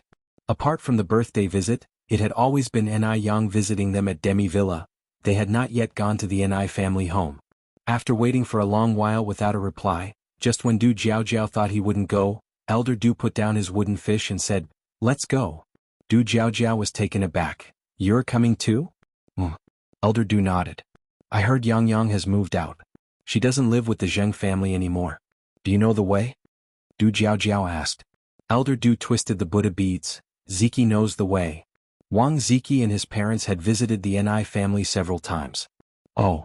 Du Jiaojiao nodded, then asked, "There are a lot of elderly people at Yang's home and a little sister too. What do you think we should buy as gifts?" Elder Du, with a distant expression, responded, "You decide." "Okay." Du Jiaojiao ordered several nutritional supplements and toys for children to be delivered before she and Elder Du set off for the Ni family home. Before arriving at Jianghu village, Du Jiaojiao's perception of the countryside was that it was dirty and disordered. She could not have imagined that the environment in Jianghu village would be so beautiful. The scenery was picturesque. Absolutely gorgeous. Junior sister. Junior sister. Wang Ziki stood at the door knocking. "Ziki is here." The one who opened the door was old Madame Zheng. "Elder Du and Miss Du are here too, come in." Elder Du's reputation was influential within 10 miles. Even nonagenarians would address him respectfully. Elder Du said modestly, "In your presence, I am the junior. You can just call me Xiaodu." Du Jiaojiao also smiled and said, "Grandma, my name is Du Jiaojiao, just call me Jiaojiao." Old Madame Zheng didn't bother with further pleasantries and led them inside. Once inside the Ni family courtyard, Du Jiaojiao couldn't help but admire how beautiful the small courtyard was designed. Especially those 2 rose walls, they were just stunning. Old Madame Zheng laughed. This yard and house were designed by Yang. Really? Du Jiaojiao exclaimed in surprise. Old Madame Zheng nodded. This child takes after her maternal grandfather. She loves to be creative and adores flowers and plants. Elder Du observed the courtyard discreetly and noticed that not only was the design appealing, but the feng shui setup was also very clever, interconnected throughout. It seemed her claims of knowing fortune-telling did indeed hold some merit. Inside, Shengguan Granny was teaching little Ni Yun an ancient poem. Upon the guest's arrival, she immediately stood up. Elder Du, Miss Du are here. You're too polite, just call me Xiao Du. Elder Du repeated what he said to old Madame Zheng. Du Jiaojiao also smiled and suggested they call her by her name. Little Ni Yun was very outgoing and immediately ran over to grab Du Jiaojiao's skirt, saying, "Hello, beautiful sister." Du Jiaojiao generally didn't like children much since they tended to cry, which she found annoying, but upon seeing the adorable little Yun, she was instantly full of maternal affection, mainly because being called beautiful sister was just too pleasing. You must be little Yun, right? Du Jiaojiao picked up little Ni Yun. If you find any errors, ads pop up, ads redirect, broken links, non-standard content, etc., please let us know reports so we can fix it as soon as possible. The influence of the national top scholar. _6. Little Ni Yun nodded. Yes, my name is Ni Yun, the Yun from my sister's Ni Yun. Yun is awesome. Du Jiaojiao pinched little Ni Yun's face. Will you give your big sister a kiss? Sure.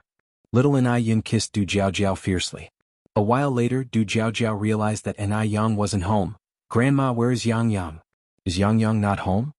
Madame Shangguan said, she was just here. She disappeared in the blink of an eye. As soon as she finished speaking, there was noise at the door. Granny. Grandma. I'm back.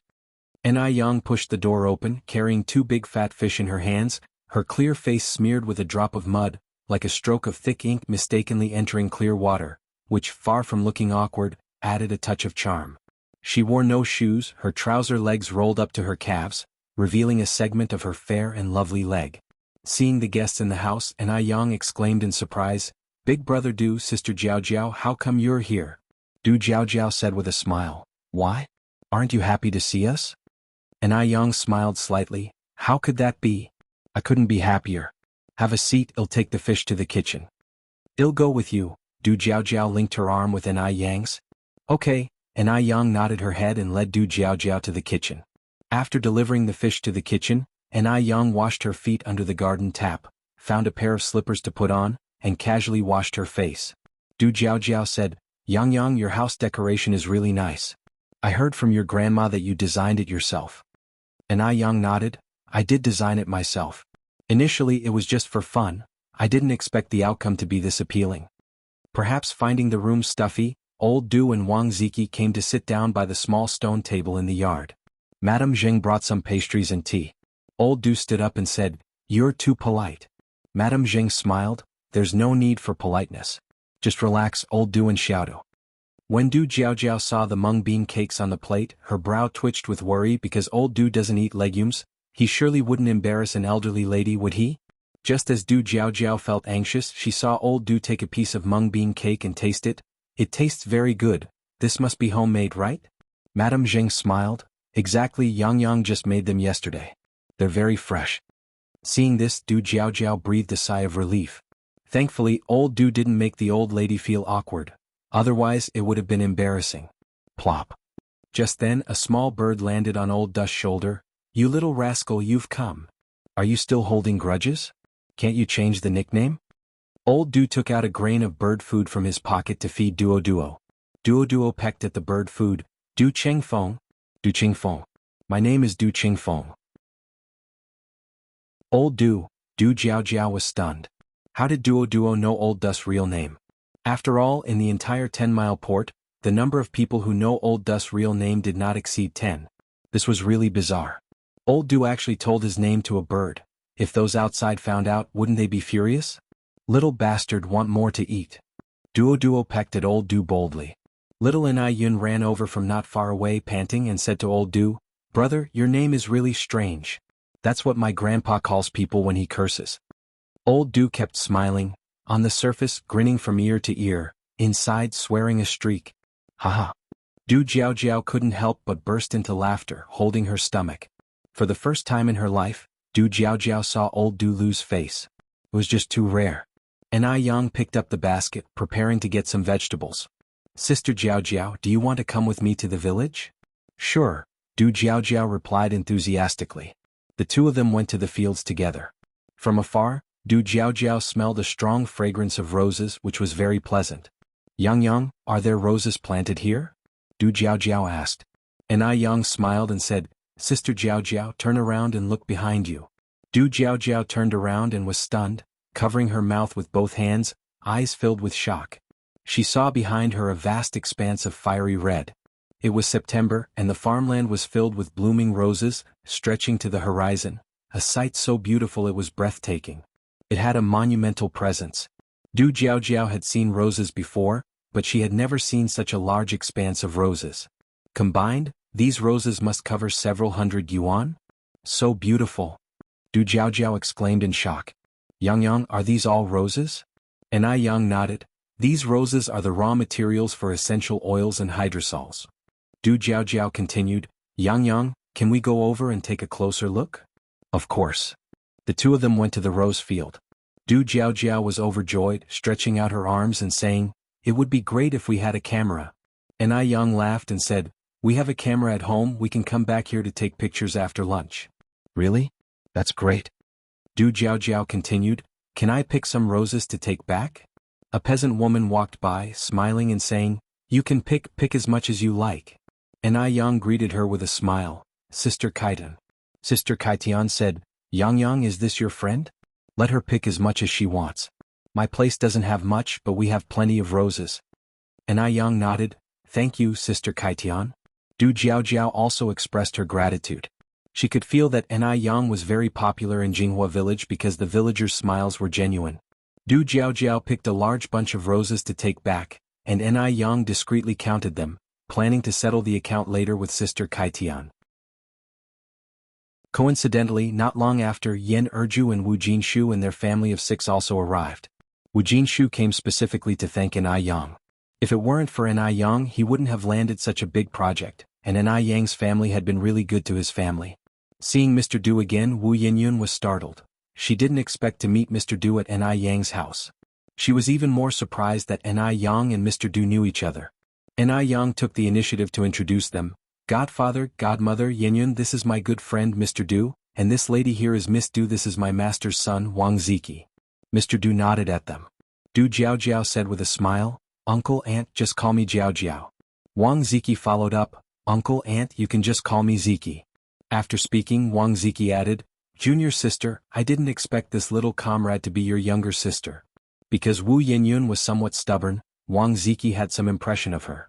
Wu Yinyun said, It's a small world, I didn't expect that you knew Sister Yang. And Yang exclaimed in surprise, You know each other? Wu Yinyun looked at Mr. Du and succinctly said, Mr. Du has been kind to me. That 100 yuan really solved a lot of problems for the Wu family, and Wu Yinyun had already done as Mr. Du suggested, distributing that 100 yuan to those in need. If you find any errors, ads pop up, ads redirect, broken links, non-standard content, etc. Please let us know reports so we can fix it as soon as possible. Do you want another slap? What exactly the favor was, Yang didn't ask further. But she was somewhat surprised. Because in all the time she had known Grandpa Du, she never knew he had a compassionate side. Although Grandpa Du practiced Buddhism, he had a fierce and violent demon living in his heart. And Yang said with a smile, So, it's like that, huh? Since everyone knows each other, there's no need to be reserved. Aha, Wu Yinyun nodded. Seeing that it was almost time for dinner, Yang went to cook, while Du Jiao, who had never cooked before, found the earthen stove intriguing. Rolling up her sleeves, she offered to help Yang. In fact, the Ni family also had a gas stove, but Yang felt that the food cooked on the gas stove wasn't as aromatic as that cooked on the earthen stove, so the Ni family always used the earthen stove. Yang didn't refuse her offer, smiling and saying, Sister Jiao, then you can help me watch the fire. I've already started it, just add some wood if it looks like it's dying down. Sure thing, Du Jiaojiao declared, patting her chest. Leave it to me. Grandma Shengguan and Grandma Zheng were washing vegetables outside, everyone working well together, and soon the kitchen filled with enticing aromas. Yang, are we going to have roasted chicken for lunch? Your grandfather caught a wild chicken outside, it's still alive. Anai Tsuehua walked in carrying a wild chicken. Anai Yang had just finished stir-frying a dish. Yes, definitely. Wild roasted chicken is the most fragrant. Du Jiaojiao asked curiously, roasted chicken? Pretty lady, do you have an oven in your house? Anai Yang replied with a smile, no oven, but we have a natural oven. A natural oven? What's that? Du Jiaojiao asked. Anai Yang kept it a secret. You'll see in a bit. Anai Tsuehua passed the wild chicken to Anai Yang, then he'll go light the fire in the bread oven. Okay, Anai Yang took the chicken with one hand and the kitchen knife with the other, following Anai Tsuehua towards the yard. Du Jiaojiao followed Anai Yang's footsteps. She had never seen a chicken being killed before. The bird was a male wild chicken with shiny feathers, almost as splendid as a little phoenix, extremely beautiful. Anai Yang's hand moved and the knife fell, fresh blood dripping from the chicken's neck into a bowl of salt water. Du Jiaojiao gave a thumbs up. Pretty lady, your way of killing chickens is impressive. She had thought Anai Yang wouldn't dare to kill a chicken. After all, it was a bloody scene indeed. Anai Yang said with a smile, it's just a chicken, no big deal. Grandpa Du and Wang Ziki were playing chess at a stone table, multitasking, and when they heard her, Grandpa Du's lips curved slightly. Killing a chicken for Anai Yang was indeed a small matter. After all, the person dared to swallow snake gall. Wang Ziki, a bit crude, didn't really know how to play Go, and in less than 2 games he was utterly defeated. Seeing Wu Yenyun approaching, he was like a man seeing rescue, waving at Wu Yenyun. Yenyun, come here a moment. Are you calling me? Wu Yenyun pointed at herself. Aha, Wang Ziki nodded. Wu Yenyun trotted over. Big brother Wang, you needed me? Wang Ziki stood up from the stone bench. Yenyun, why don't you play chess with Grandpa Du? I've lost quite a few games already. After saying this, Wang Ziki added, do you know how to play Go? A little, Wu Yenyun nodded. Then take over. Wu Yenyun nodded again and leaned in to sit across from Grandpa Du. Wang Ziki truly didn't know how to play the game. He had made a mess of the chessboard to the point where not even a professional player could turn it around, and Wu Yenyun's brow furrowed slightly. This game, without doubt, Wu Yenyun lost. The second game, Wu Yenyun lost again. Honestly, Wu Yenyun's skill in chess was not bad, but the person sitting across from her was Grandpa Du, who was like a war-hardened Azura, capable of killing without a trace. Before Wu Yenyun could respond, she was already sinking deep into the mire. Wu Yenyun racked her brains, but she couldn't turn the tables even once. Not everyone was Anai Yang. Not everyone had Anai Yang's skills in chess. After several games, a bored look appeared in Grandpa Du's eyes. He picked up the Buddha beads on his right and stood up. Ziki, you take over. Oh, Wang Ziki sat down again, only this time his opponent was Wu Yenyun. Wu Yenyun glanced at Grandpa Du, a flicker of unease in her eyes. Was it because Grandpa Du thought she was too dumb? But her chess skills were quite good among her peers. She had even won a school Go competition before. Distracted by her thoughts, this round she somehow let Wang Ziki, the complete amateur, win. If you find any errors, ads pop up, ads redirect, broken links, non-standard content, etc., please let us know reports so we can fix it as soon as possible. Do you want another slap? _2. Anai Yang and Du Jiaojiao, holding the processed pheasants, came to the front of the bread oven and began to roast the chicken. Du Jiaojiao said, Big beauty, so this is the natural oven you were talking about. Anai Yang nodded. Du Jiaojiao stroked her chin. I seem to have seen this abroad. While taking out the charcoal from the bread oven, Anai Yang stuffed the pheasant inside. This was indeed passed down from abroad. Although it's not as convenient as a modern oven, it's much more useful because it uses applewood for the fire, so the food it roasts is much tastier than what you'd get from an oven. Du Jiaojiao nodded, nonchalantly touched the charcoal with her hand, and pointed to the other side. Big beauty, what is that over there? It's him? What? Anai Yang turned to look. Du Jiaojiao swiftly smeared her hand on Anai Yang's face, leaving a black mark on that clear and handsome face, the contrast of white and black giving off a somewhat cunning appearance. Wow. Big beauty, your skin is so white and tender. Du Jiaojiao instantly turned into a drama queen. Unsuspecting, Anai Yang smiled, touching her face and spreading the black mark wider. Really? Du Jiaojiao held back laughter. Really, really? Your skin is as smooth as cream and so pretty? And Ai Yang felt something odd about Du Jiaojiao but couldn't quite put her finger on it. She reached out and pinched Du Jiaojiao's face. Sister Jiaojiao, tell me, did you just play a trick on me? No. I really didn't. Du Jiaojiao earnestly denied. Do I look like the kind who would play tricks on people? From a distance, Du Yi was watching them with a gentle smile on his face. Holding Buddha beads in his hand, he strolled over. Do you have a study room in your house? Study room? And Ai Yang was momentarily stunned before replying, yes, we do. Let Duo take you there. No sooner had she finished speaking than Duo flew over from a nearby tree. Du Yi followed Duo forward. Wu Yinyun lost interest in playing chess and ran to Ai Yang's side. Yang sis, I'm starting my senior year of high school. Can I borrow a set of review materials for the senior year? Of course. Ai Yang nodded. He'll look for them this afternoon. Wu Yinyun smiled and said, no need, I can go to the study room and find them myself. All right, then go find them, Ai Yang continued. Anyway, I won't be using those materials anymore, take whatever you want. Oh, by the way, the senior year materials are all placed in the cabinet under the desk. Just look in the cabinet. Got it? Wu Yinyun nodded. Ai Yang's study room was set up in a well-lit room on the second floor, with a creeper plant and some succulents on the balcony, everything clean and bright. The room was simply furnished with 4 rows of bookshelves, a desk and a chair, with only a faint scent of ink and paper in the air. A book lay upside down on the desk with a pale red cover reflecting the English letters, Humboldt's Gift. This was Humboldt's Gift, a famous book from M country. To the left of the desk there remained an unfinished cup of coffee. Those with a keen sense of smell could still detect a faint aroma of coffee, as if through these things they could envision the study's owner leisurely sipping coffee and reading books into the quiet of the night, their nearly transparent fingertips brushing over the pages, with nothing but the soft sounds of pages turning in the air. Dee picked up Humboldt's Gift, and found it was all in English without a single Chinese character, which made him raise his eyebrows in surprise. It seemed the person was much more than what he understood. Calm and collected, Dee strolled through the bookshelves. The books on the shelves were clearly categorized. 1 row for foreign classics, 1 for domestic classics, 1 for historical and biographical works, and another for collections of dramas.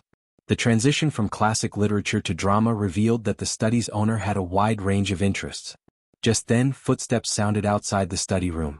Was this person not trusting him? Dee glanced back slightly and, unexpectedly, the person who came wasn't Ai Yang but Wu Yinyun.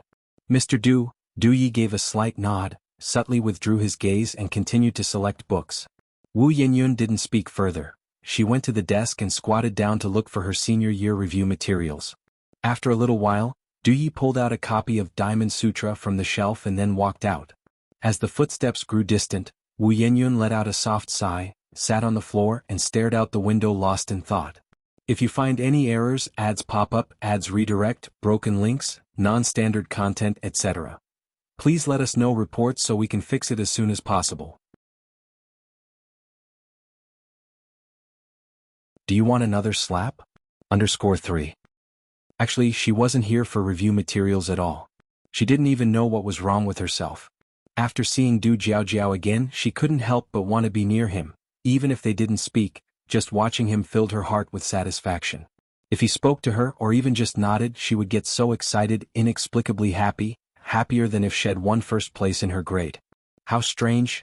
Wu Yinyun covered her face with her hands, took a deep breath, stood up, and casually picked up a book of ancient poetry from the shelf. She flipped a page and with a quick glance she thought she saw this line. The hill has wood, the wood has branches, my heart delights in you but you do not know. Wu Yinyun slapped her own face hard. God, what was she thinking about? She couldn't go on like this. Du Jiaojiao was not someone she could even dare to think about. But the more she tried not to think about him, his face kept appearing before her eyes. With that thought, Wu Yinyun tiptoed and peered out the window into the courtyard. She saw Du Jiaojiao sitting under the osmanthus tree reading a book. He was wearing a robe, his legs crossed casually, a posture that seemed effortless yet had a fatally attractive pull. A gentleman's grace is like fine carving and polishing. Thump thump thump. Wu Yinyun clearly felt her heart beating stronger and stronger, her cheeks burning. She quickly shifted her gaze and crouched down to continue searching for review materials. Not caring whether the materials were useful or not, Wu Yinyun grabbed a stack and headed downstairs. After lunch, Du Jiaojiao hadn't forgotten about the rose field and pulled Ai Yang with her to take pictures in the rose field. Yenyun, do you want to join us? You could take photos of us. Du Jiaojiao looked at Wu Yenyun. Wu Yenyun glanced at Du Jiaojiao from the corner of her eye. I'm feeling a bit sleepy, so I won't go. You and Sister Yang go ahead. Okay then. Du Jiaojiao turned to Wang Ziki. Ziki, do you want to come with us? Wang Ziki scratched his head. Sorry, second miss, I need to deliver some fertilizer to Grandpa Zheng in the eastern part of the village soon. Grandpa Zheng was now so absorbed in clearing new land that he spent at least 6 or 7 hours a day in the fields. Since coming to Jianghu village, his complexion had darkened several shades. Du Jiaojiao said worriedly, what should I do then? If no one goes, who will take photos for me? And Ai Yang smiled and said, don't worry, Sister Jiaojiao, I can take them for you. Du Jiaojiao responded, but I wanted to take pictures with you too. And Ai Yang continued, for joint photos it's simple, we can set the camera to automatic shooting mode. Selfies won't look as good as photos taken by someone. Du Jiaojiao sounded slightly disappointed. I'll go with you. Du Jiaojiao put down the diamond sutra he had in his hands and walked over. Du Jiaojiao's eyes lit up, thinking she had heard wrong. Really? Du Jiaojiao nodded slightly. Great. Du Jiaojiao hooked her arm into Du Jiaojiao's. Let's go quickly then. And Ai Yang followed behind them, and the three walked toward the rose field together. After a few steps, Ai Yang looked back at Wu Yenyun. The rose field ahead is really beautiful. Are you sure you don't want to see it? No, Wu Yenyun shook her head. She hadn't expected things to suddenly turn out this way. She wanted to go with them too, but she had spoken too hastily. If she changed her mind now, wouldn't it be too obvious? Wu Yenyun insisted on not going, so Ai Yang didn't press further. The trio quickly reached the rose field. Ai Yang, holding the camera, said, Big brother Du, Sister Jiaojiao, shall I take a picture of both of you together? Sure. Du Jiaojiao exclaimed excitedly, still hooked on Du Jiaojiao's arm, and struck a pose. Ai Yang took quite a few shots. Du Jiaojiao, like a tireless character from a story, kept changing poses and even picked a large bunch of roses. After a while, Du Jiaojiao was finally satisfied and passed the camera to Du Jiaojiao. Now it's your turn to take a joint photo of us. Du Jiaojiao nodded slightly. Du Jiaojiao then pulled Ai Yang in for more pictures. After a while, Du Jiaojiao set the camera to automatic shooting mode and said, this sort of opportunity is rare, so let's take a joint photo of the three of us. She didn't wait for Du Jiaojiao to agree. She fixed the camera in place, pulled in Ai Yang, and hurried to Du Jiaojiao's side. Hurry, I only set it for 70 seconds. With a click, the camera captured the moment forever. By the time they returned from taking photos, it was already after 1 in the afternoon. If you find any errors, ads pop up, ads redirect, broken links, non-standard content, etc., please let us know. Reports so we can fix it as soon as possible. Do you want another slap? _4. Du Yi and Zhao Jiao didn't stay long, merely greeting the Ni family elders before leaving. After they left, Wu Yenyun found Ai Yang, Yang sister. What's up? Ai Yang glanced back slightly. Wu Yenyun hesitated. I'm just curious, what's that Mr. Dust's name? How do you know him? Ai Yang didn't give it much thought. His name is Du Chengfeng and he's a good brother of brother Mo. Oh, I see. Wu Yenyun nodded. Chengfeng. So his name was Du Chengfeng. A name quite poetic and fitting to his demeanor. Time flew by quickly, and soon it was time for Ai Yang to report to Yihua University. Mo Qishan also returned just in time for the start of the term. On the day of school, Elder Zheng indeed intended to buy a truckload of firecrackers to fulfill a promise, but Ai Yang stopped him. Buying a truckload of firecrackers would not only be a waste of money but also pollute the environment. On the first day of school, Mo Qishan drove Ai Yang to the campus. Since Ai Yang was the national top scholar in sciences, Yihua University had even hung a banner over the campus gate. Yihua University's acquisition of the national top scholar in sciences had left other universities green with envy. Just yesterday, officials from other universities visited Jinghua village, hoping to poach Ai Yang. To show their appreciation for Ai Yang, the university leaders personally stood at the gate to welcome her. Hello principal, hello teachers. Ai Yang walked up with Mo Qishan. Hello Ai Yang. The principal extended his hand to Ai Yang and looked at Mo Qishan. And this is? Ai Yang said, this is my boyfriend Mo Qishan. Boyfriend? Ai Yang had a boyfriend? The top scholar in sciences had a boyfriend. Shock was evident in the eyes of the principal and other university leaders. In their eyes, good students should be busy studying, not falling in love. Well. As long as her academic performance is good, nothing else would be surprising. After all, this was university and having a relationship was hardly a big deal. Imo-chan was also stunned. Being acknowledged as her boyfriend felt amazing. He had even been prepared to be referred to as Ni Yang's brother. He didn't expect to be publicly acknowledged. By the time they reached the girls' dormitory building, Imo-chan was still dazed. "Brother Imo, what's wrong? Are you feeling unwell?" Ni Yang tugged at Imo-chan's sleeve. "It's nothing," Imo-chan clasped Ni Yang's hand tightly. "I'm just too happy." "Happy? Happy about what?" Ni Yang slightly raised an eyebrow. This man was so strange. Just at the beginning of the term, with students bustling around the entrance of the girls' dormitory, Imo-chan, already tall and wearing a crisp suit, stood out with his sharp features and an imperial aura, intimidating yet imposing, clearly a high-ranking elite, making him far more appealing than any college boy, as girls passing by couldn't help but stare. "He's so handsome. If he were my boyfriend, I'd probably wake up laughing from my dreams. Get real, look at who's standing next to him, that's our university's national top scorer. Truly a match of equals in looks and talent." Ni Yang's room was on the 3rd floor. Imo-chan carried the suitcase on one shoulder and held Ni Yang's hand as they went upstairs. The dormitory was a standard room for 6, with beds above and space for desks and other stuff below. At that moment there wasn't anyone else in the room. The bed by the window on the left was already taken, and there were belongings underneath, likely from a student who had arrived earlier because of the distance. "Yang, which bed do you want?" "This one," Ni Yang pointed at the first bed by the window on the right. "Okay." Imo-chan nodded and began to make the bed.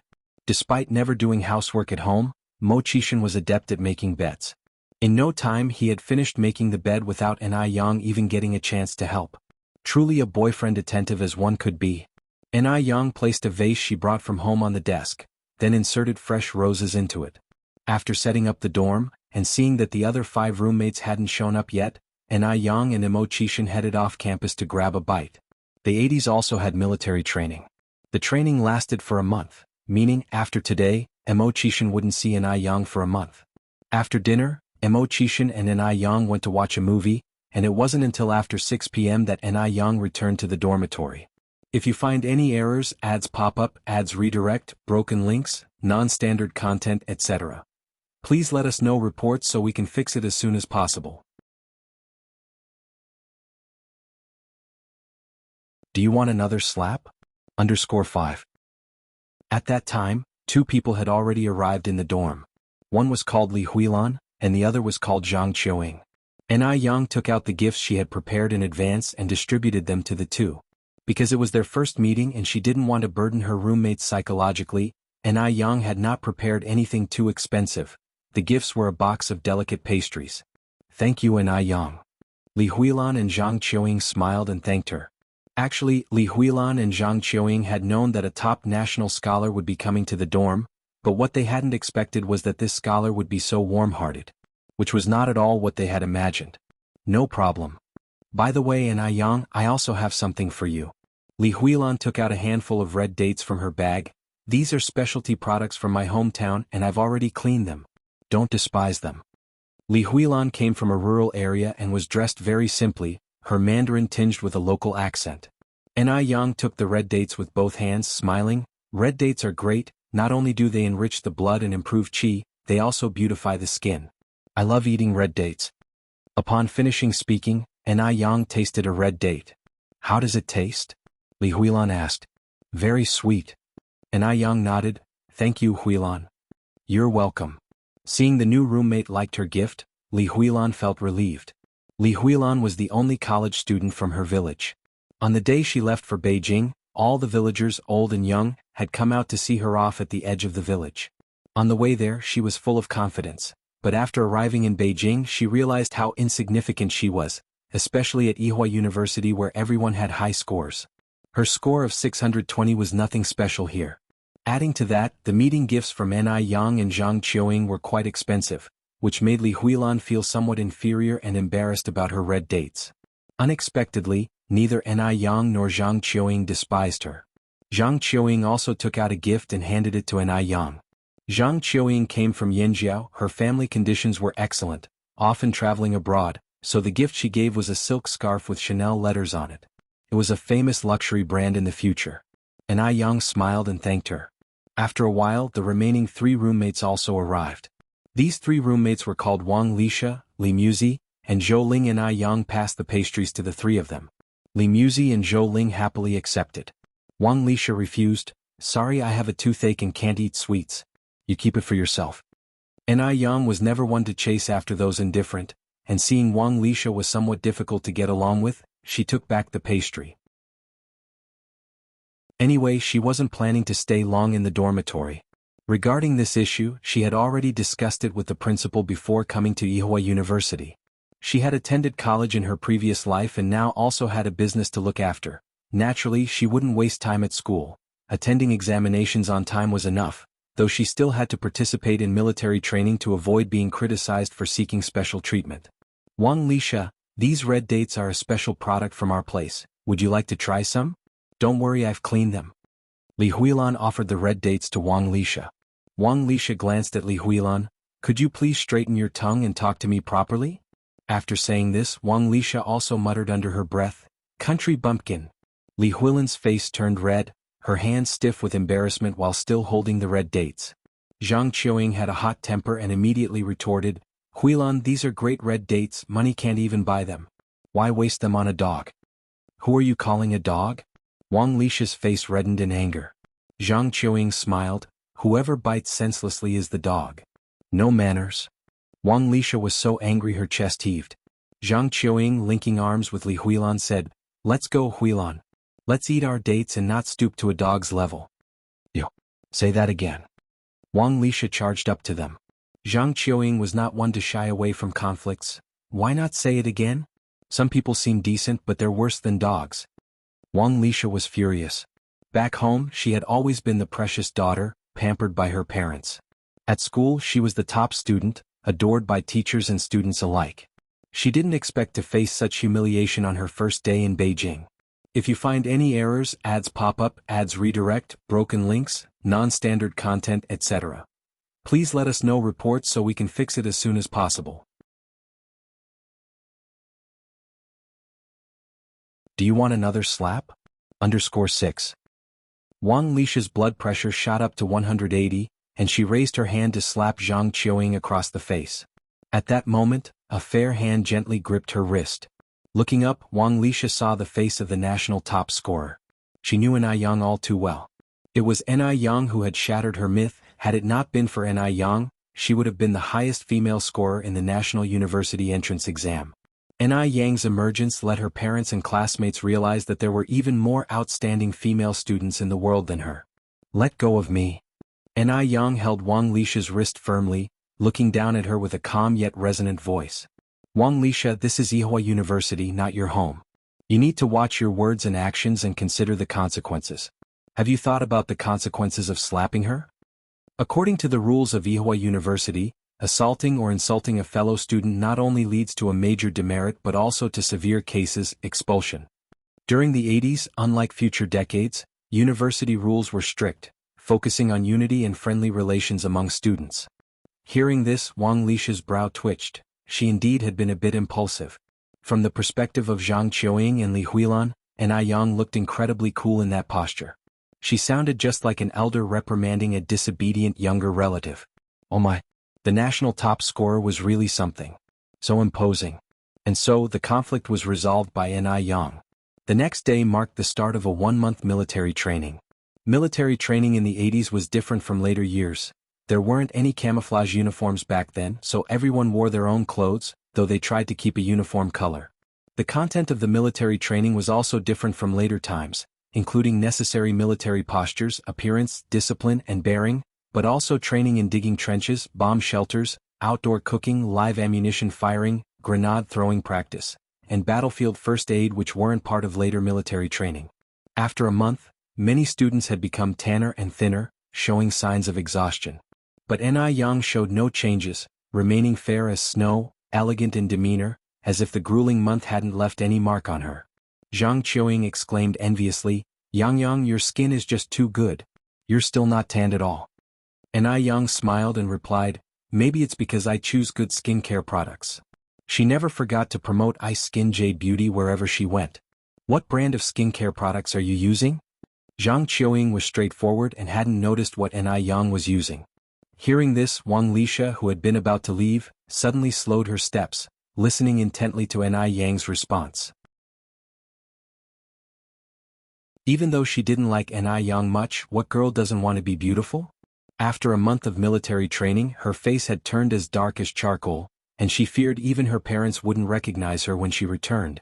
Noticing Wang Lisha's subtle reaction, Yang continued, I use Ice Skin Jade Beauty. Their whitening moisturizer is really good. Really? Asked Zhang Qiuying. Yang nodded, then added, but Ice Skin Jade Bowtie's whitening moisturizer is a limited product and usually hard to get. If you like it, I can bring some for you. Oh yes, please do, Yang. And how much is it? Zhang Qiuying eagerly nodded. Wang Lisha's lips curled into a sneer, her smile full of mockery. Hard to get? There was nothing in the world she couldn't buy. What was Yang acting so grandiose about? Did she actually think she was awesome just because she was the national top scorer? Wang Lisha really despised those who, proud and arrogant from their achievements, thought the world couldn't go on without them. How hilarious. A month of military training ended, and the temperature in Beijing had dropped a lot too. Overnight, the temperature plummeted, and the streets were covered in a layer of frost. Yang had forgotten to prepare her coat, but luckily she was tough enough to withstand the cold. Just as she walked out of the school gate, she saw Kishin leaning against the car door. Yang walked around from behind and quietly covered Kishin's eyes, deliberately changing her tone. Guess who I am? Kishin turned around and pulled her into his arms, wrapping her with his coat. His coat was very large and wide, carrying a burning warmth. It could wrap at least more than two Yangs. Why are you wearing so little? Kishin's tone was deep.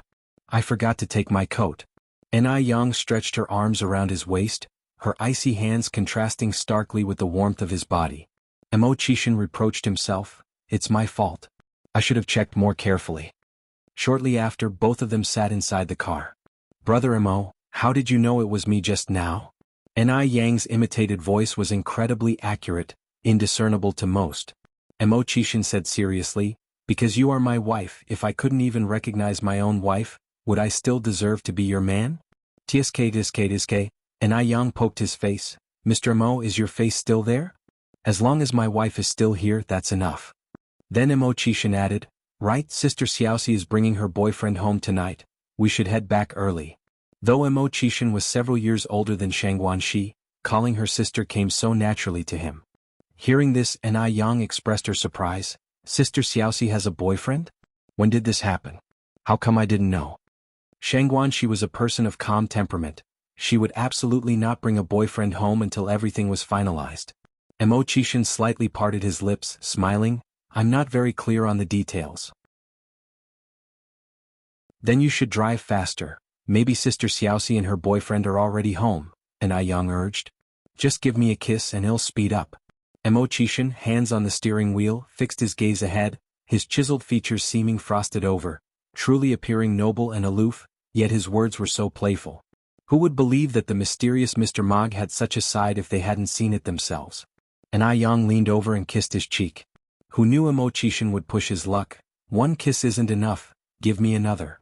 Yang indulged his small wish and kissed him again. With her soft lips pressed against his face, Kishin's vanity swelled to its peak, proud of how well he had trained his wife to be so obedient. Which man could match his skills? He was truly incredible. Kishin with a triumphant look, still not enough.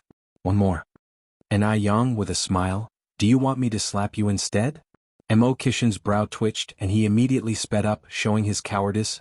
Wife, I was wrong. The car sped swiftly, and in about half an hour, they arrived at the Ni family's courtyard. When Kishin and Yang got home, Shangguanxi and the others hadn't returned yet, but the living room was already full of people. Shangguan Furong, Shangguan Su, and Su Lian had all come. After all, it was the first time Shangguanxi was bringing a boyfriend home, and they needed to check him out. After all, this was a significant event in life. Curious, Yang asked Grandma Shangguan, Grandma, who is Sister Xiaoxi's boyfriend? Do you know? Grandma Shangguan shook her head. The child just said she would bring her boyfriend home today, but she wouldn't say who. Don't worry Yang, I reckon they should arrive soon. If you find any errors, ads pop up, ads redirect, broken links, non-standard content, etc. Please let us know reports so we can fix it as soon as possible. Astonishing result. Xianxia talked about having a boyfriend, and it really whet everyone's appetite. After a while, Xianxia finally appeared with her boyfriend in front of everyone. The young man looked spirited and was carrying both big and small packages in his hands. Xianxia stood up to take the items from him and smiled. You didn't have to bring anything. Xianxia said, I told him not to buy anything but he insisted. By the way Zueling, this is my mom. Zueling politely said, hello auntie. Upon hearing this, Xianxia's smile froze for a moment, then she quickly returned to normal. Hello. Xianxia continued to introduce, this is my grandma, this is my maternal grandfather and grandmother, this is my dad, this is my aunt, this is my elder brother Xianxia, this is my younger sister Yang, this is my sister's boyfriend Immortal, and this is my younger sister Yunyun. Zueling greeted everyone one by one.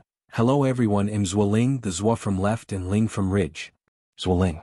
When this name was clearly heard, not only did Xianxia's face change slightly, but also the expressions of elder Madame Xiangguan Dehui and Xiangguan Su. Who was Zueling? Zueling was the young man with 7 older sisters.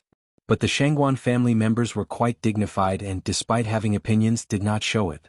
Elder Madame Xiangguan took a sip of water, feeling quite uneasy. She had not expected Xianxia to bring Zueling back. Hadn't they broken up already? Please have a seat. Xianxia called Zueling to sit down. Su Lian, unaware of the situation, was quite satisfied with Zueling's appearance. How old are you this year, Xiaozhua? Zueling politely said, Aunt, I'm 23 this year and I was classmates with Xiaoxi. Su Lian nodded, I see, so you have started working as well? Zueling replied, Yes Aunt, I have been working for over a year now. I'm currently the workshop director at Morning Light Group, earning a monthly salary of 130 yuan. Having a decent job and being in a director position was Zueling's greatest pride. Among over 50 classmates, Zueling currently had the highest salary and the most prestigious position. Thus, he had the capital to feel proud, and he could sense that the Xiangguan family members had a very favorable impression of him. Su Lian smiled and said, Very good, very good. Being only 23 years old and capable of handling the job of a workshop director was indeed commendable. Su Lian wasn't someone who cared too much about matching social status, she just wanted Xianxia to be happy. Xianxia Furong joined in the conversation with a smile. Xiaozhua, where are you from? I'm from Beijing, Zueling continued. I live right in the city center on Gillet Road. My parents are getting older and I set aside 30 yuan from my salary every month to hire a nanny for them. Xianxia Furong nodded. You are a good child with filial piety. After chit-chatting for a while, it was time to eat.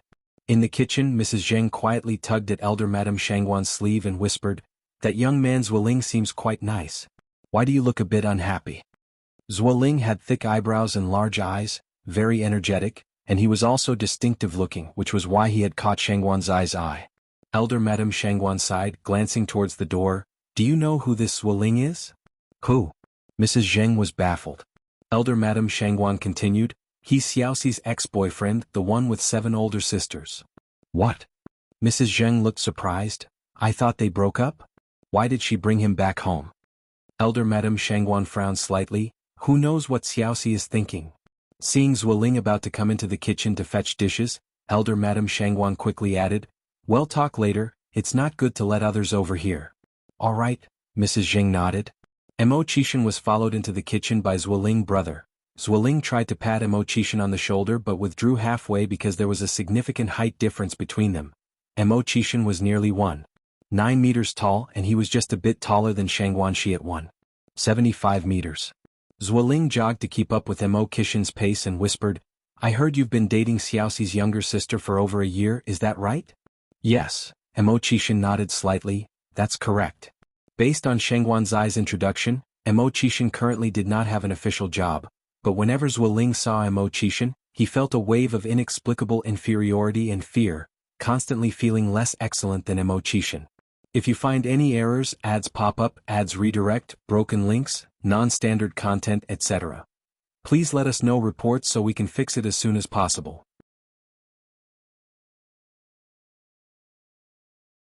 Astonishing results underscore 2.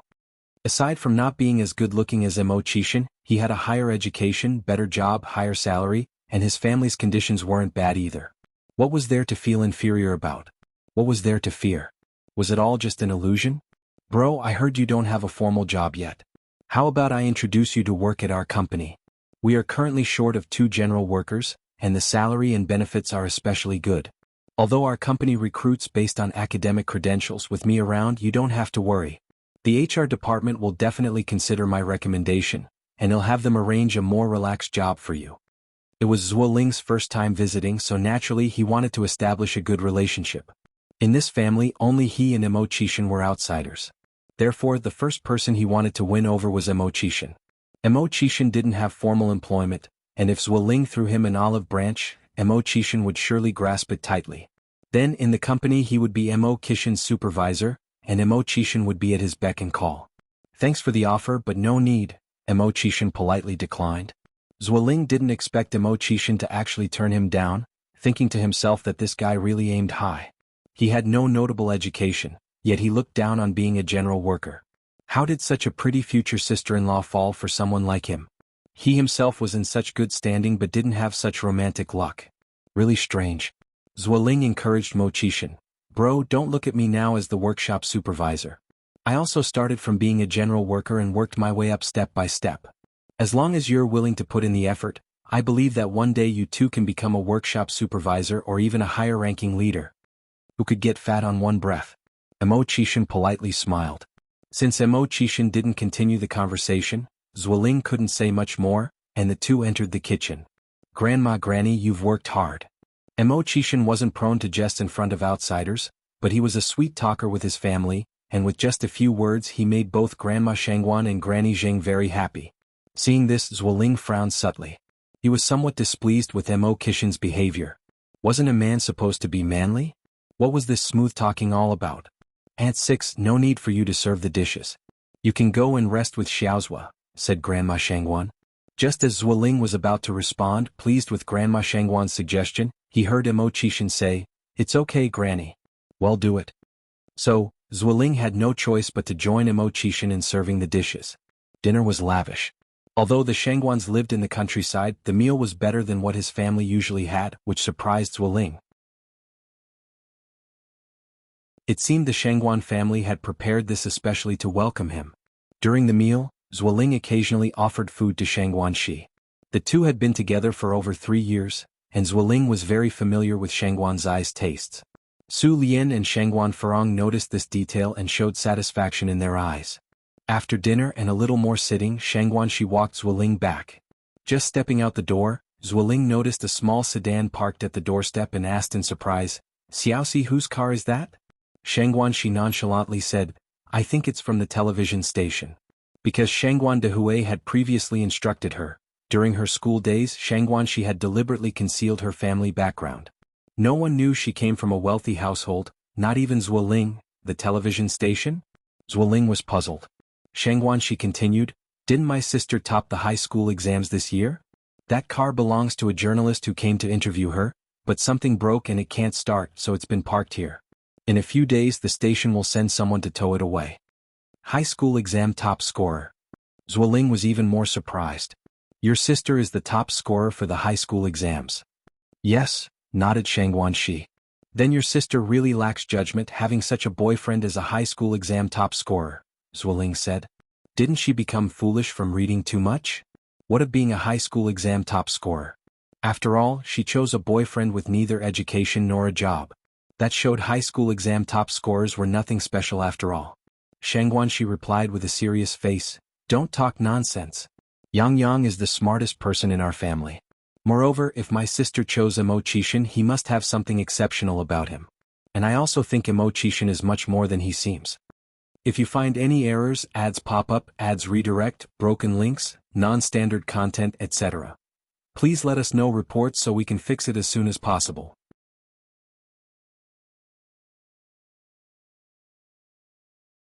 Astonishing results _3. Alright, I'll stop talking, Zuoling said with a playful smile, hugging Shangguan Zai's shoulders. A smart boyfriend would never argue with his girlfriend. He just needed to be clear in his heart. That's more like it, Xianxia responded. Okay, you should head back now. I'll see you at work tomorrow. Zuoling hopped onto his bicycle. Then he'll be going first.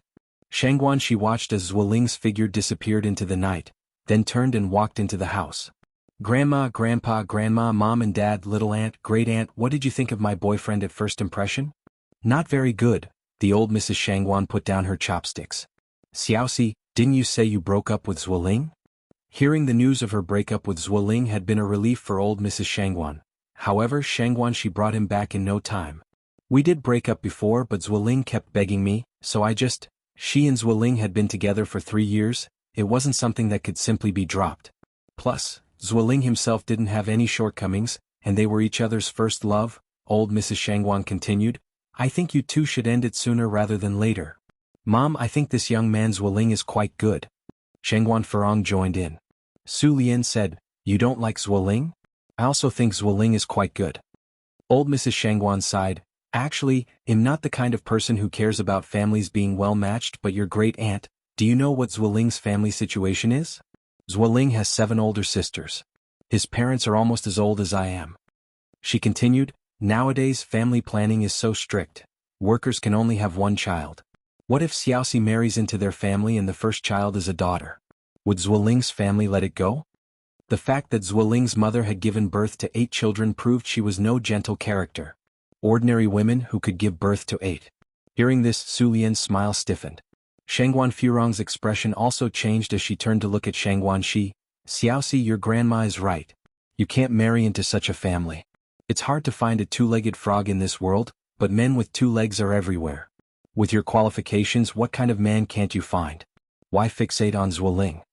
Su Lian nodded. Yes, Xiaoxi, I also think your little aunt is right. Su Fan had passed away early. Raised by Su Lian because Xianxia and Xianxia couldn't find her, as an aunt, she didn't want Xianxia to marry into such a complicated family. Marriage and dating were not the same. Marriage faced many more practical issues. Xianxia indignantly said, Grandma, little aunt, great aunt, you are thinking too far. We aren't even married yet and you're already thinking about children. Moreover, the person who had 8 children isn't Zuoling. Zuoling is just the child who was born. He didn't choose his birth, and just because his parents favor boys over girls doesn't mean Zuoling is the same way. Xianxia was a reasonable person. She felt it wasn't fair to impose the problems of Zuoling's parents on Zuoling. Not only do your grandma and they disagree, your mom and I disagree as well, Xianxia timely stated. Xiaoxi, you can date Zuoling, but you can't regard him as your marriage partner. Some people might be qualified boyfriends, but that didn't necessarily make them qualified marriage partners. Xianxia was a university professor after all. He saw things more clearly than most and was much more forward-thinking. It was the 80s after all. Breakups and makeups were normal. Why? Xianxia frowned slightly. The great man once said, all dating that doesn't aim for marriage is hooliganism. Your thinking is wrong. How could one treat dating as child's play? Xianxia continued, I disagree not just because of his family issues. This young man, Zuoling, is too impetuous, lacks stability, and his words reveal a self-satisfied tone. I think the two of you aren't suitable. For instance, just now, Su Lian only asked whether Zuoling had started working, but Zuoling went on to clearly state his position and monthly salary. Moreover, when Farong asked where his family lived, he even mentioned hiring a nanny. Dad, you are too prejudiced against Zuoling. Xianxia continued. I've known Zuoling for over 3 years, I know what kind of person he is. If you find any errors, ads pop up, ads redirect, broken links, non-standard content, etc. Please let us know reports so we can fix it as soon as possible.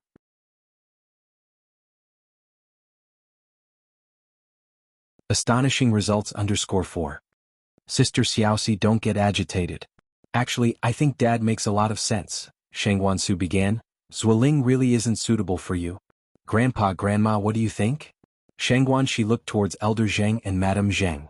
Madame Zheng smiled and said, Sister Xiaoxi, your grandmother and I share the same view. When a girl gets married, she has to keep her eyes wide open. Besides, Zuoling's parents are also getting on in years. What if you really ended up with Zuoling? Who would look after your children? His parents even need a nanny to take care of themselves.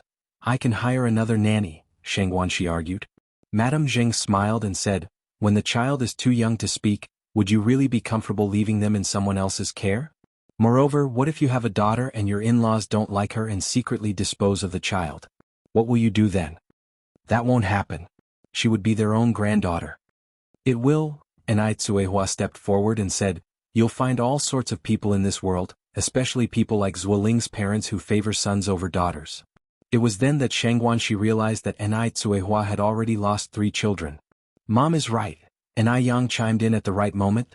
Sister Xiaoxi, medical research has proven that the sex of a baby is actually determined by the male side. Human sex chromosomes determine the gender, with males being XY and females XX. The cells produced by women all contain an X, while those produced by men could be X or Y. If both cells are X, then a girl is born. If the male contributes a Y, then a boy is born. At this point, Yang paused, then continued, Zuoling's family has the genes for having daughters, so there's a 90% chance that your first child would be a girl. This means you should be prepared for the 90% likelihood of your child being discarded. Yang was not one to mince words, so what she said always hit hard. Shangguanxi hesitated for a moment, then said, Yang, do you believe this too? How can you be so certain that Zuoling's parents will definitely favor boys over girls? Maybe they just like having lots of children? After all, Shangguanxi's experience was too limited to fully understand these things. You can tell just from her having given birth to 7 girls, Yang continued. Sister Xiaoxi, medically speaking, pain is classified into 12 levels. The first level is the pain from a mosquito bite, and the 12th level is the pain of a mother during childbirth. Plus, giving birth is really harmful to the body. The best state for a woman is to give birth to 1 or 2 children. Who would joke about their own health without some kind of strong belief? Yang's words were so logical that they left no room for rebuttal. Shangguanxi fell silent for a bit, then said, I feel that Zuoling is not that kind of person. I'm marrying Zuoling, not his parents. Even if his parents truly favor sons over daughters, it has nothing to do with us. Once a son is married off, could the parents still be trying to meddle? Yang did not rush to contradict Shangguanxi but said, Sister Xiaoxi, don't reveal our family situation to Zuoling for now. Just observe him for a while longer and see if his character is worthy of your lifetime commitment. If he truly is worthy, I believe our family will have no objections to you. With that, Yang turned her eyes to Shangguanxi. Sister Xiaoxi, Dad, Mom, Grandma, Grandpa, Aunt, and your brothers object to this matter purely because they want you to have a better life. Hearing this, everyone nodded in agreement. Especially Su Lian, who now looked at Yang differently. Previously, when Tsuehua had just married Shangguan Dehui, she had worried about whether Yang and Shangguanxi could get along well since the children were grown and had their own ideas. Now it seemed that her worries were unfounded. Although Yang was a few years younger than Shangguanxi, her maturity was far greater. The words she spoke were persuasive. As an elder, Su Lian found nothing to fault in what she said, and moreover, Yang had Shangguanxi's best interests at heart with every word. Yang, I didn't just meet Zuoling today. I know what kind of person he is, Shangguanxi said firmly. Yang smiled and responded, that remains to be seen. A fox's tail doesn't show itself in a day. True gold fears no fire. Sister Xiaoxi, if Zuoling truly is a man worth entrusting your life to, then no matter how you observe him, you won't see any hint of a fox's tail. If you find any errors, ads pop up, ads redirect, broken links, non-standard content, etc., please let us know reports so we can fix it as soon as possible.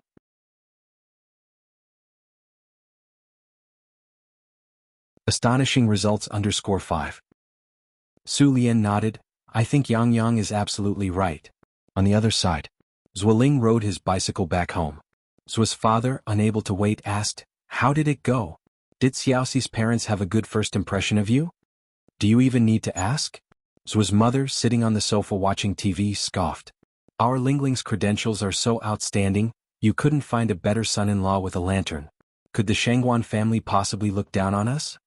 Zuo's parents were both retired factory workers, and they had been cadres at the factory, so their retirement benefits were extremely generous, with a pension of 300 yuan each month. Plus, owning 2 apartments in Beijing, life was particularly comfortable for them. Hearing this, Zuo's father nodded in agreement, that's true. The mother continued, how are Xiaoxi's family conditions? Are they as good as your Uncle Chen's? Zuoling shook his head. Uncle Chen is a city dweller while Xiaoxi's family is from the countryside, there's no comparison. But Xiaoxi's family seems to be quite well off.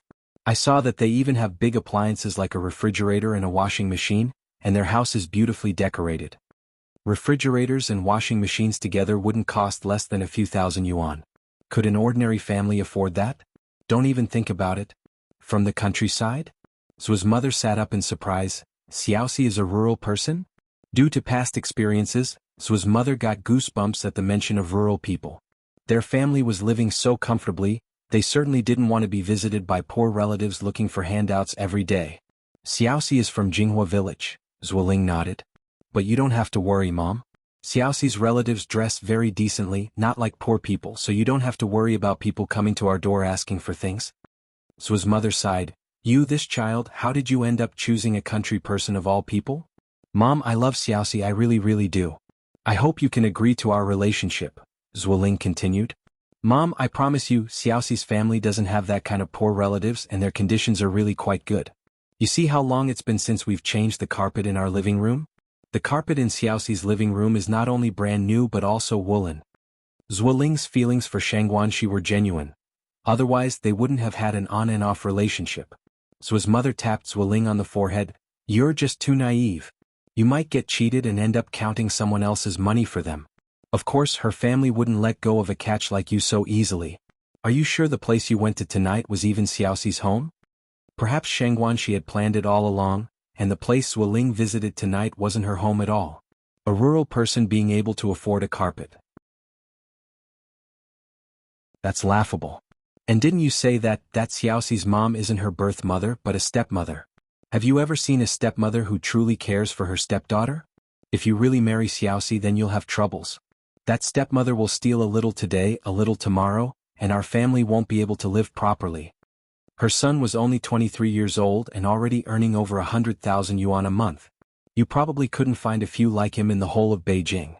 If Xianxia's family was a bit better off that would be one thing, but now knowing that Xianxia is just a country girl she felt scornful, thinking that Xianxia was after their family's wealth. Of course, a country girl would be happy to marry into the city. Isn't that just like a sparrow turning into a phoenix? Not at all, Zuoling shook his head. I think Xiaoxi's stepmother is quite nice, not like someone who would steal things. You've just visited them today for the first time, of course Shed put on an act. Once you're married she will show her true colors. His mother continued. Lingling, listen to your mom, Xiaoxi is not worthy of you. I think the daughter of your Uncle Chen is quite good. Qin Liebao is Uncle Chen's only daughter. Eventually the Qin family's fortune will be yours. Indeed, Qin Liebao's family's conditions were even better than Zuo's. However, Qin Liebao looked like Zhu Beiji, not only with a big face and fat ears but also exceedingly rude and noisy when eating, just like a pig. Compared to Xianxia, it was night and day. Zuoling was at least a workshop director and also quite handsome. How could he possibly marry someone like that? It would be an utter joke. Though Xianxia's family wasn't as well off, she was good-looking and also a university student. Plus, their relationship was a love match. He would have face when bringing her out. If you find any errors, ads pop up, ads redirect, broken links, non-standard content, etc., please let us know reports so we can fix it as soon as possible.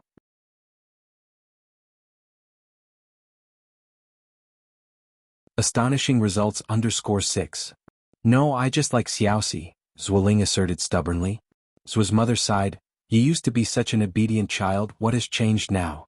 I know you don't find Liebao attractive, but haven't you heard the saying, beauty is a source of trouble? Being beautiful is not necessarily a good thing. King Zhou of Shang lost his kingdom because of Daji, Tang Xuanzong faced the Ensure rebellion because of Yang Yuhuan, and King Yu of Zhou was overthrown because of Bao Si. The words of the ancients contain profound wisdom. The saying beauty is a source of trouble is not without basis.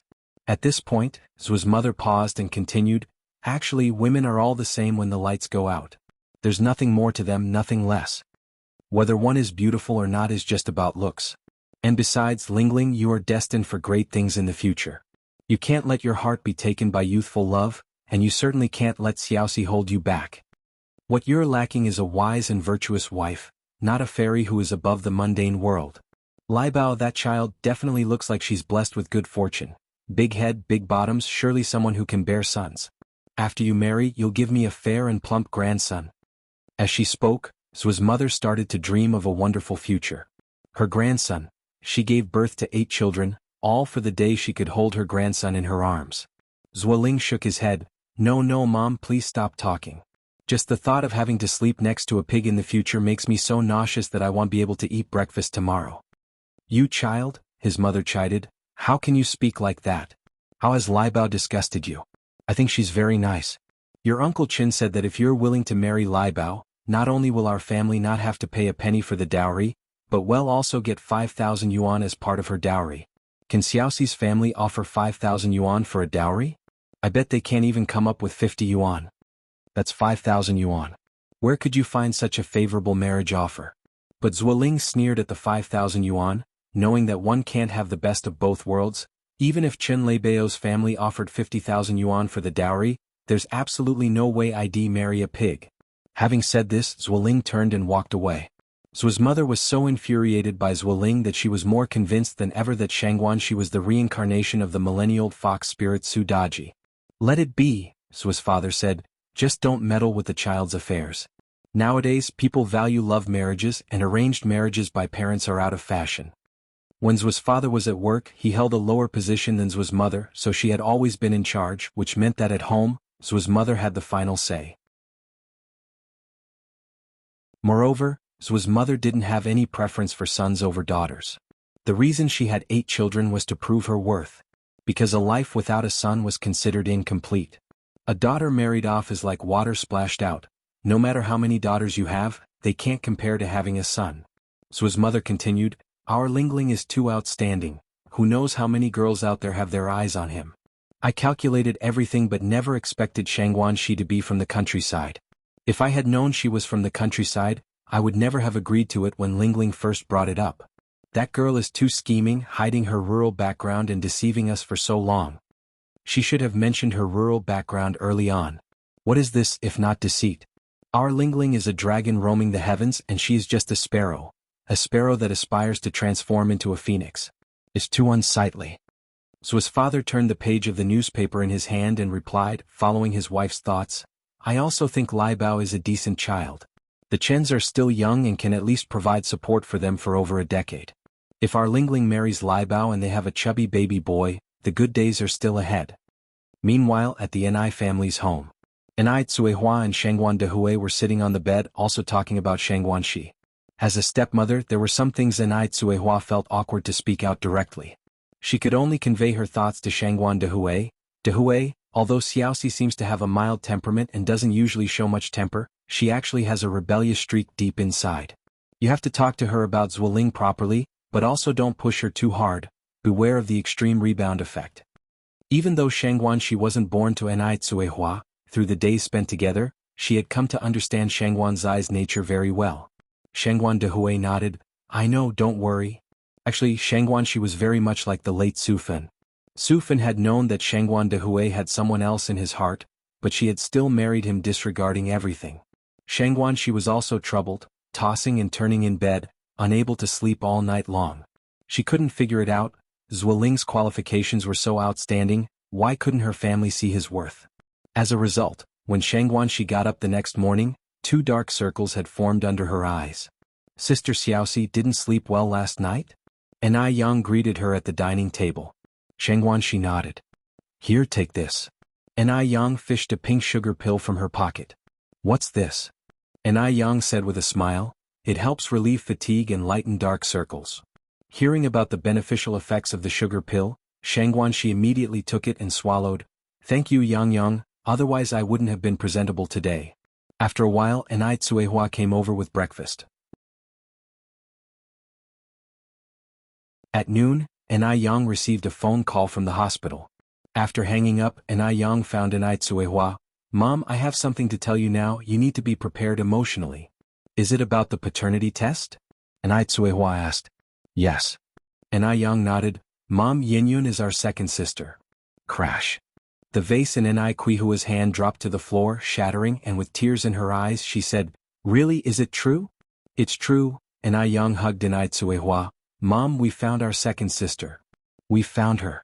We found her. Ni Tsuehua cried tears of joy.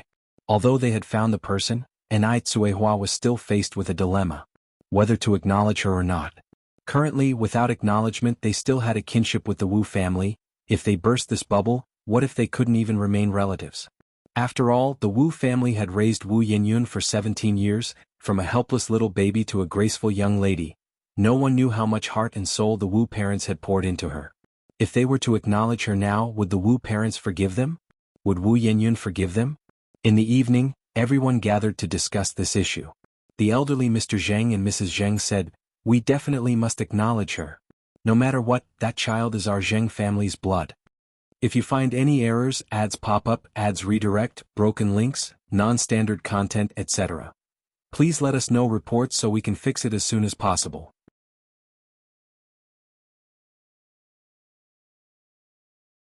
Complete outbreak. Shangguan Lady and Shangguan Dehui also suggested making the recognition.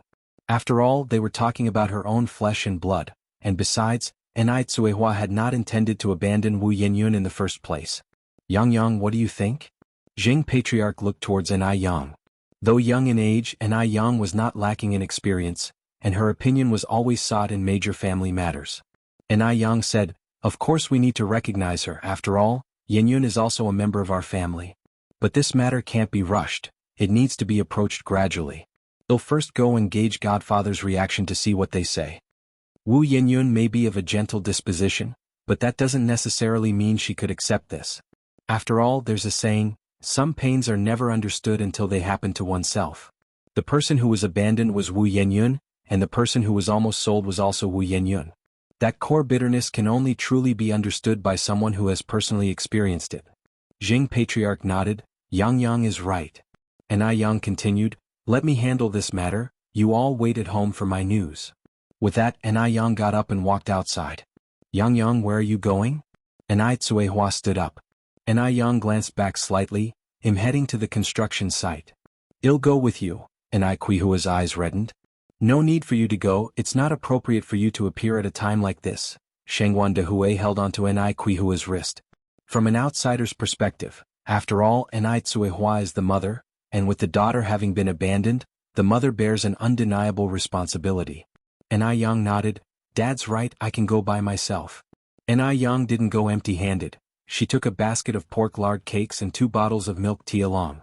Right as she walked out, she saw Mo Qishan riding his bicycle toward her. "Where are you off to, wife?" Mo Qishan stopped his bike in front of Enai Yang, propping one foot on the ground, his thin lips curved with a faint smile. The sunlight shone from behind him, brilliant and golden. Against the light, his face was somewhat obscured, and he appeared as if he had descended from the clouds. "Mo brother?" Enai Yang promptly brought herself to a halt. Mo Qishan parked his bike at the entrance, taking the items from Enai Yang's hands. "Where to?" "I'll accompany you." "To the construction site." It was roughly a 10-minute walk from the Enai family, and on the way, Enai Yang informed Mo Qishan about Wu Yinyun. "Mo brother, we found our second sister who was abandoned." "It is Wu Yinyun, right?" Mo Qishan's expression was calm, his tone very certain. In fact, he had long realized Enai Yang was clear about her affections and grudges. She wouldn't be nice to someone without a reason. After all, there are many poor people in this world, and if one were to extend a helping hand to each one, who would have so much energy? "Awesome." Enai Yang extended her thumb to Mo Qishan. "That's right," Mo Qishan said with false arrogance. "If I weren't so impressive, would I have a beautiful wife like you? Your skin is too thick." As she spoke, Enai Yang continued, "I'm going to discuss this matter with Godfather now. What do you think his reaction will be?" Mo Qishan squinted his eyes. "Our Godfather is an honest person, and you've helped his family so much. Though he may be surprised, I think he surely won't make things difficult for you. If it weren't for Enai Yang, Wu Yinyun would now have been sold off to the Wu family, and the whole Wu family would not be able to live the life they have today." Enai Yang nodded. "I think your analysis is very accurate." Before long, they arrived at the construction site. Over 1 month had passed, and the construction site had changed considerably. The brick walls were already 2 levels high. Enai Yang and Mo Qishan distributed the pork lard cakes and milk tea to everyone. In this freezing weather, biting into a soft pork lard cake followed by a sip of warm milk tea warmed the heart and stomach. A most exquisite comfort. The workers had been at the construction site for so long and had never encountered such generous homeowners. Mo Qishan knew Enai Yang had something to say to Wu Jinshu, so he took some cigarettes and went to distribute them among the workers. Enai Yang with food in hand found Wu Jinshu. Yang, you really don't need to be so polite. we've already had our fill at lunch. With Ni Yang being so courteous, Wu Jinshu felt somewhat embarrassed. These days the Ni family nearly sent food over every afternoon, but sometimes it was Grandmother Zheng and Patriarch Zheng and Lady Shangguan who came. Ni Yang was busy and couldn't possibly come every day. Ni Yang smiled, everyone's working hard and the weather's so cold. Eating something is a good way to warm up. After speaking, Ni Yang added, actually, Godfather, there's something else I need to talk to you about. If you find any errors, ads pop up, ads redirect, broken links, non-standard content, etc., please let us know reports so we can fix it as soon as possible.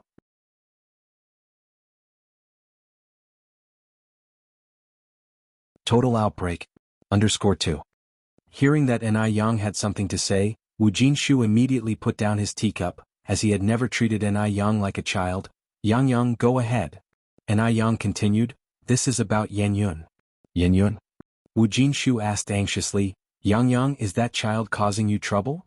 No. Ni Yang shook her head, getting straight to the point, Godfather, actually, Yun is my sister. Wu Jinshu smiled and said, Yun is already your sister, isn't she? Realizing Wu Jinshu might have misunderstood her, Ni Yang continued, Godfather, Yun is my full-blooded younger sister. What? Wu Jinshu was taken aback. Full-blooded younger sister? Wu Jinshu looked at Ni Yang and couldn't speak for a long while, not knowing what to say. Ni Yang then spoke of the past. Godfather, it's like this. When Ni Tsuehua gave birth to Wu Yun that year, Ni Yang was only 1 year old. She didn't know what exactly happened, but when Mrs. Mu abandoned her 3 younger sisters and little Ni Yang already had memories. At that time, Ni Tsuehua simply had no ability to resist. If it weren't for the fact that the first child couldn't be abandoned, she too would not have escaped Mrs. Mu's clutches. Wu Yun had her own hardships and Ni Tsuehua had hers. Wu Jinshu's eyebrows were deeply furrowed as he listened to Ni Yang. Were they intending to take Wu Yun back? The Ni family was wealthy, their conditions were much better than his family's. If Wu Yun could be acknowledged by Ni Yang, she would be a young lady with a large fortune, and surely that would be better than staying with them. But Yun was, after all, the daughter they had raised with their own hands. He couldn't bear to let her go, he truly couldn't bear it. Ni Yang seemed to perceive Wu Jinshu's thoughts and went on, Godfather, rest assured, I'm not here to take Yun away. It wasn't easy for you and Godmother to raise Yun to this age.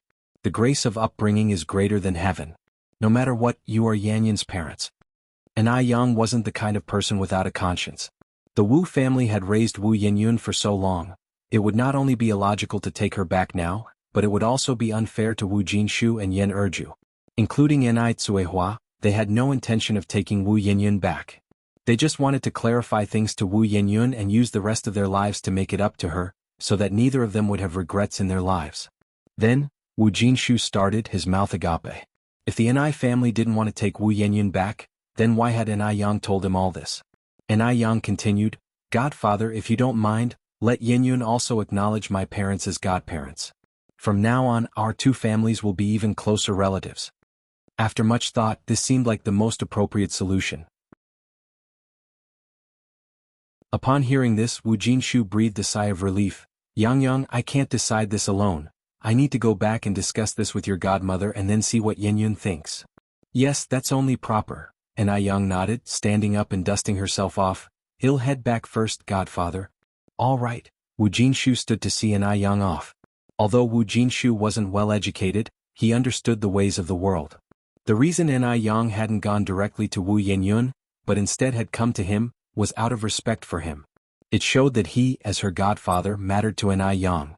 If it had been someone without conscience, they could have just pushed him, the foster father, aside. But Ni Yang hadn't done that. Watching Ni Yang walk away, Imo-chishin quickly jogged over. How did it go? What did our godfather say? Ni Yang replied, it's just like you guessed. Godfather didn't make it difficult for me, but I don't know what Yun will think. Imo-chishin wrapped an arm around Ni Yang's shoulders, his thin lips parting lightly. Do your best and let fate decide. As a sister, you've done well enough. Don't put too much pressure on yourself. Ni Yang was only Wu Yun's sister. In other families, a sister simply couldn't do so much, especially since she wasn't the one who caused this mess to begin with. Ni Yang nodded, let's hurry back. My parents and grandparents are still at home waiting for the result. Sure enough, as soon as they arrived home, Ni Tsuehua and the rest were eager to ask Ni Yang what Wu Jinshu had said. And Yang shared, Mom, Dad, Grandma, Grandpa, don't be anxious. My godfather didn't make things difficult for me. He said that we'll need to wait for Yanyan's feelings on this matter, and we'll probably know the result by tomorrow. If you find any errors, ads pop up, ads redirect, broken links, non-standard content, etc., please let us know reports so we can fix it as soon as possible.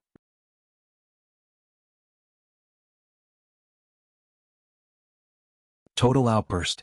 _3. Anai Tsuehua nodded, her eyes still red.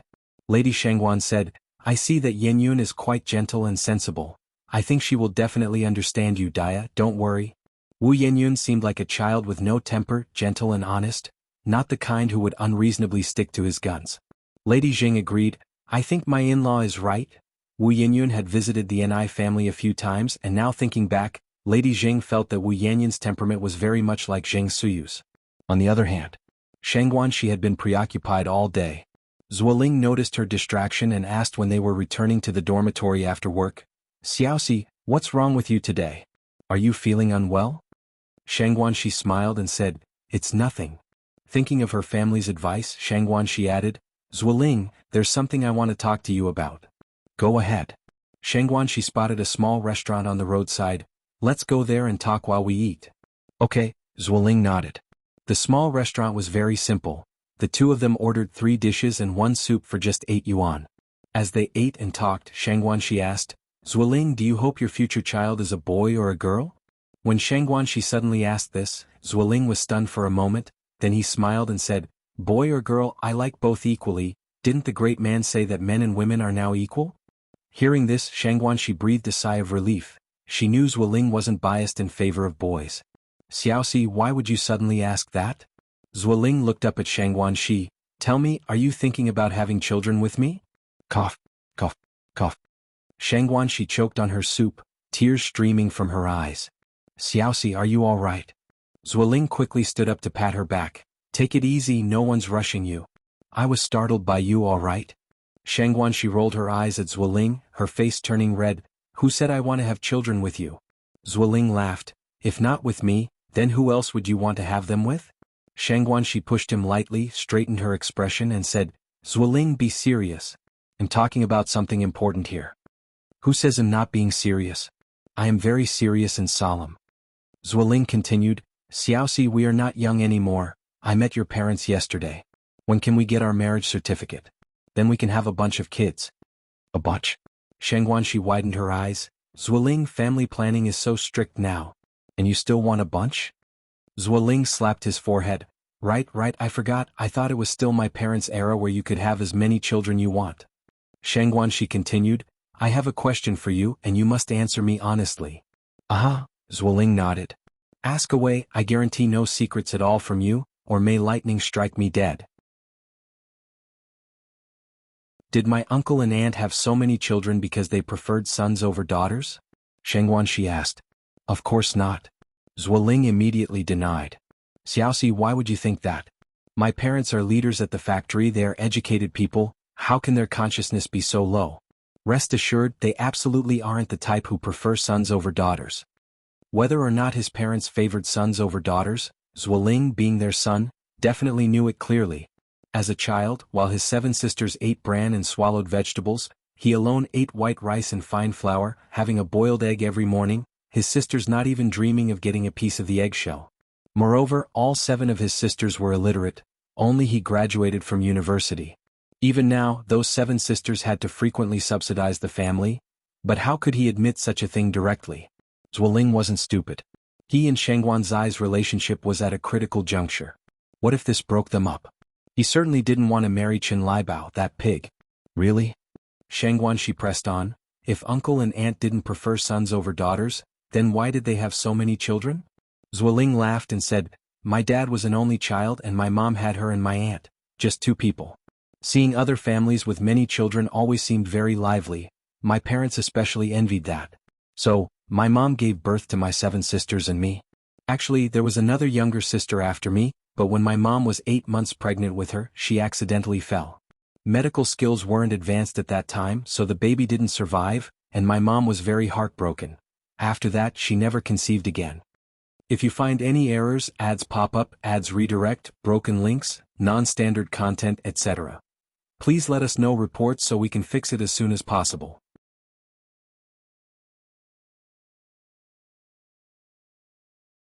Total outbreak. _4. Zuoling made up the story about the past pregnancy. His goal was simply to make Xianxia believe him. After all, the Zhuo family had only moved to Beijing 20 years ago, and many old neighbors weren't clear about their old affairs, so even if Xianxia had the intention to inquire, she wouldn't find out anything. Xianxia nodded. Oh, I see. Zuoling continued, my mother still remembers my unborn sister to this day. Every year on Tomb Sweeping Day and the Cold Clothes Festival, she burns paper money for her. Xiaoxi, you must remember never to bring this up in front of my mother. I don't want to resurrect her grief. He knew Xianxia too well. She was simple and kind-hearted. Considering his mother, she would not ask his mother to verify this. I understand. Don't worry, I won't say anything. That's good then. As the conversation ended, Xianxia added, by the way, Zuoling, there's another thing I want to make clear to you. Go ahead, Zuoling said with a smile. I'm all ears. Xianxia said, nowadays birth planning is so strict. If we were to get married in the future, regardless of whether our first child is a boy or a girl, I will not have a second child, and even your parents cannot interfere with our decision. If you agree, then we can continue our relationship. If you don't, then let's just end things here. Some things needed to be made clear in advance. Having been advised by her family, Xianxia didn't want to end up in an ugly dispute over such matters. This was absolutely unacceptable. Even though birth planning was strict, if one spouse could resign from work, not both being in employment would allow a second child. Besides, wasn't it a woman's duty to carry on the family line? Would a woman who couldn't bear children be brought home just to be revered like an ancestor? But of course, Zuoling would never speak these thoughts aloud. He was for now quite content to revere Xianxia like an honored ancestor. Xianxia was beautiful and well-educated, and they shared deep feelings. Zuoling did not want to part ways over the issue of children. People change. Xianxia, not yet married and still a young woman, was unaware of a woman's duties and mission. Perhaps after getting married she would understand. By then she might even be clamoring to have a second, third, or fourth child. Yes, that would definitely happen. Thinking this, Zuoling said with a smile, yes, I'll listen to you. Xiaoxi, don't worry, in the future whatever you say goes in our family. As for children, you can have as many as you want, and if you don't want any, then we won't have any at all. Really? Xianxia looked at Zuoling somewhat surprised, as she had not expected him to be so open-minded. Because her birth mother, Su Fen, had died in childbirth on the operating table, Xianxia harbored some fear of giving birth. Zuoling, I'll just tell you the truth. My biological mother died from complications during childbirth, and I am actually quite afraid of giving birth, Xianxia continued. And I've heard from Xiaolin in the workshop that giving birth is incredibly painful, and that during birth the child and feces might come out together. What had Xiaolin said at that time? Xiaolin said she lost all her dignity on the operating table. Ever since having a child, Xiaolin had become a different person, treating her own mother with special kindness and filial piety, because she had experienced the agony of childbirth. A woman only understands a mother's sacrifices and greatness once she becomes a mother herself. One only understands parental grace after raising children. Zuoling said with a smile, then let's not have children. By the way, Xiaoxi, what do your uncle and aunt, grandparents and grandmother think of me after yesterday? He knew without asking that Xianxia's parents must have a very good impression of him. After all, finding a man like him in Beijing was incredibly difficult. Zuoling was very aware of Xianxia's family circumstances. Xianxia's father was just a teacher. How much could a teacher earn a month? At most 20 yuan? Not even as much as their family nanny maid. And her stepmother just ran a small business, the least prestigious occupation. If it weren't for his affection for Xianxia, he wouldn't consider marrying the daughter of a small business owner. Xianxia's brother worked at a bank, probably just doing menial tasks. As for that sister, except for being the top scorer in the college entrance exam, she was utterly useless. The sister's boyfriend didn't even have a proper job. He guessed that the total income of Xianxia's entire family might not be higher than his salary alone. If you find any errors, ads pop up, ads redirect, broken links, non-standard content, etc., please let us know reports so we can fix it as soon as possible.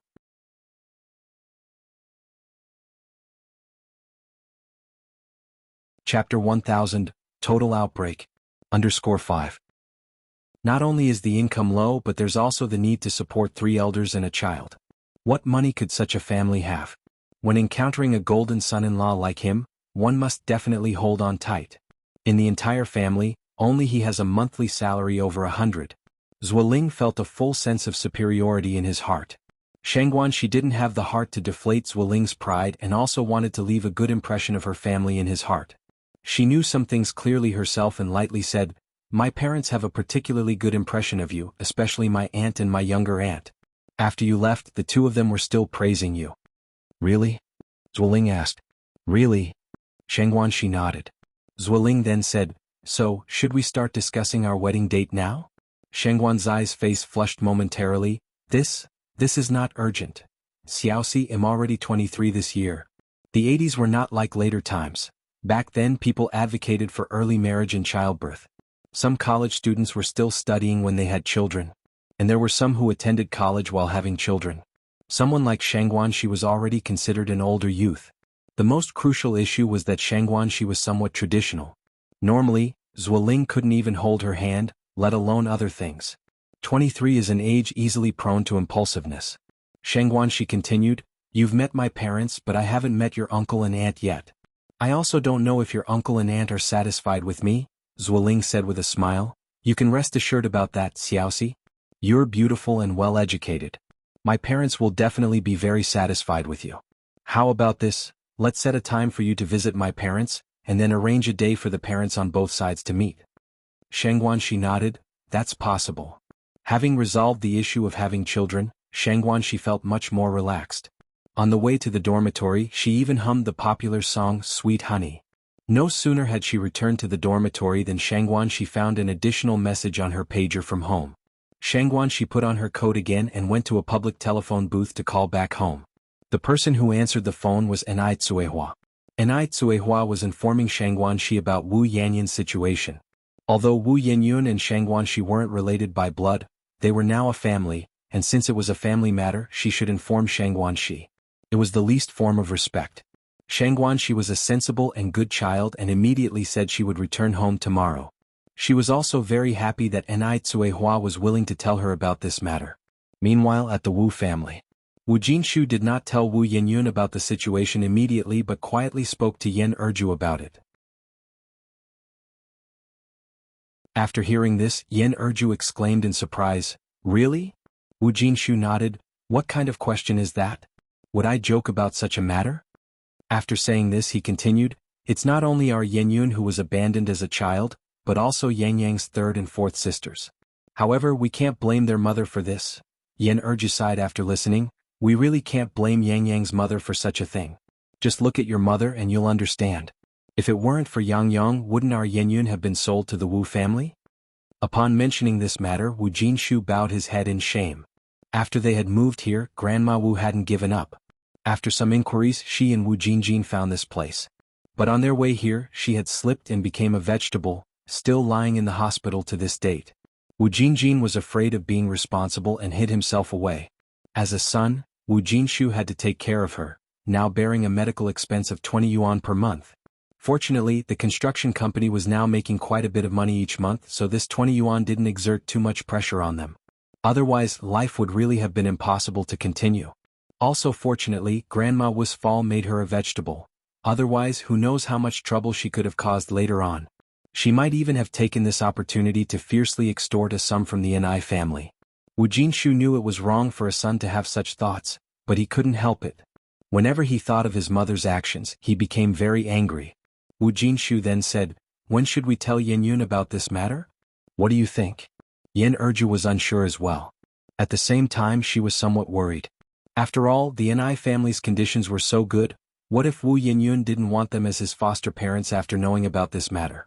If you find any errors, ads pop up, ads redirect, broken links, non-standard content, etc. Please let us know reports so we can fix it as soon as possible.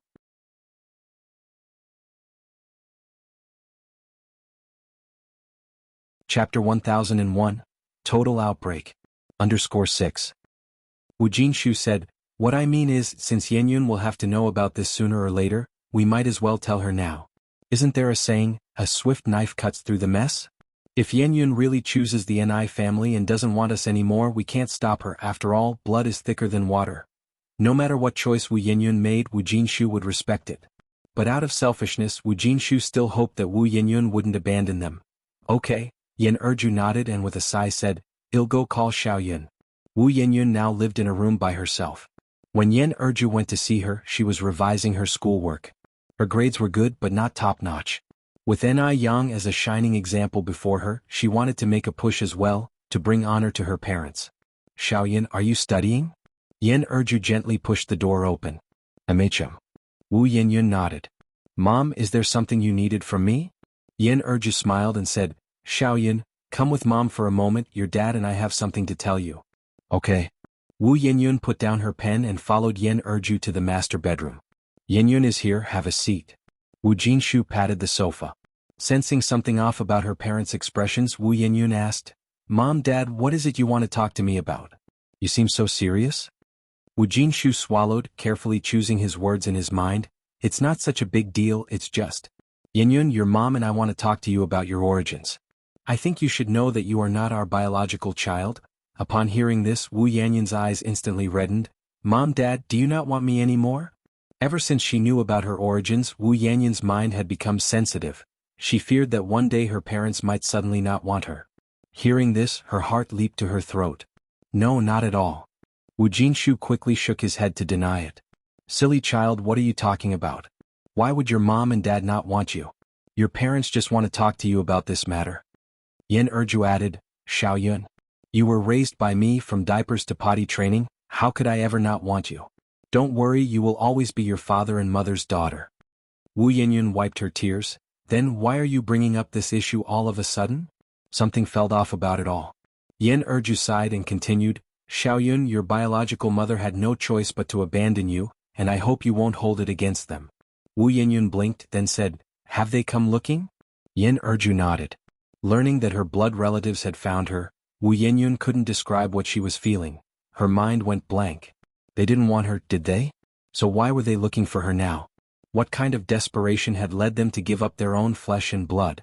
"Mom, you and Dad just ignore them." Wu Jinshu continued, "Yenyun, aren't you even a little bit curious who they are?" "I'm not curious. Besides, there wasn't anything to be curious about." Yen Erju said, "Xiaoyun, your biological mother really had her desperate reasons and I hope you can forgive them." Wu Yenyun stayed silent. Yen Erju continued, "Xiaoyun, actually Yang is your sister and Yang's mom is your biological mother." At these words, Wu Yenyun felt as if something in her mind exploded with a bang. She never dreamed that Ni Tsuehua was her birth mother. That Ni Yang was her biological sister. She remembered the first time she saw Ni Yang. That day, Ni Yang wore a beautiful and tidy cheongsam, like a young miss from a wealthy family stepping out of a novel, observably untouchable. At the time, she wondered how there could be someone so beautiful in the world. Not only was she beautiful, but she also had such good fortune. Back then, she wore patchwork clothes, looking destitute like a beggar, struggling even for 3 meals a day. The first time she met Ni Tsuehua, the scene was much the same. Ni Tsuehua lived in a glittering, grand villa, surrounded by a cluster of servants. And she was dressed worse than the servants. Now, they had come to tell her that Ni Tsuehua was her birth mother. The irony of it all was just too much. Wu Yenyun couldn't accept it. She simply couldn't. "No. Mom, you're lying to me. They're not. They're not." Wu Jinshu sighed. "Yenyun, your mom isn't lying to you. Yang really is your sister, and Yang's mom is indeed your birth mother. Yenyun, our family situation isn't as good as theirs. If you want to go to the Ni family, your mom and I won't stop you. After all, it wasn't Yang's mom's intention to lose you. No. I won't go to their house. Dad, Mom, I am forever your daughter. I don't want to leave you." Wu Yenyun hugged Yen Erju tightly. "Mom, don't send me away." Even if the Ni family owned mountains of gold and silver, she wouldn't go. Her home was here forever. Tears welled up in Yen Erju's eyes. "How could your dad and I send you away? We won't." Knowing that Wu Yenyun didn't want to leave, Yen Erju also breathed a sigh of relief. Wu Jinshu continued, "Xiaoyun, Yang has already discussed with me, why don't you just consider them as your godparents? That way you'll have an extra set of parents who care about you." "Is this what Sister Yang suggested?" Wu Yinyun looked at Wu Jinshu. Wu Jinshu nodded. Yes. I disagree. Wu Yinyun flatly rejected. Although she had never thought of going back to the Ni family, she hadn't expected that the Ni family never even considered taking her back. Her refusal was one thing. Whether the Ni family acknowledged it was another. Were they afraid she would come back to claim the Ni family's inheritance? Ridiculous. She had ambition. She was determined to fight for what she wanted. Did she care about the Ni family's wealth? Why not? Wu Jinshu asked. Because I will never forgive them. Not in this lifetime. Wu Yinyun declared. Now Wu Yinyun had finally realized why Ni Yang had said those words to her before. Ni Yang must have known then that she was her sister.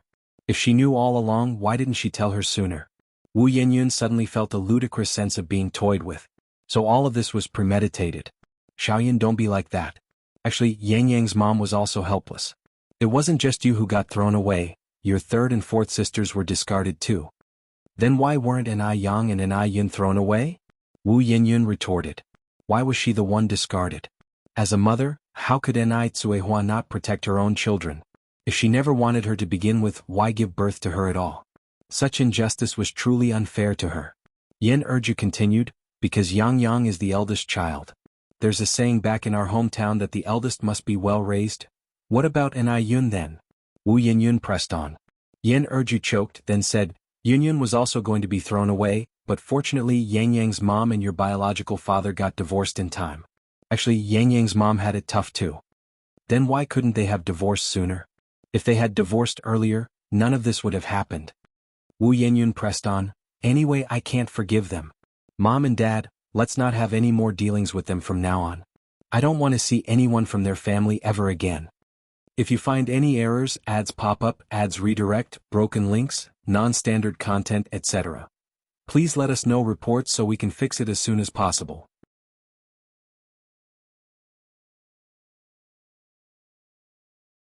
Chapter 1002. Super protective Wu Yinyun really couldn't forgive the Ni family.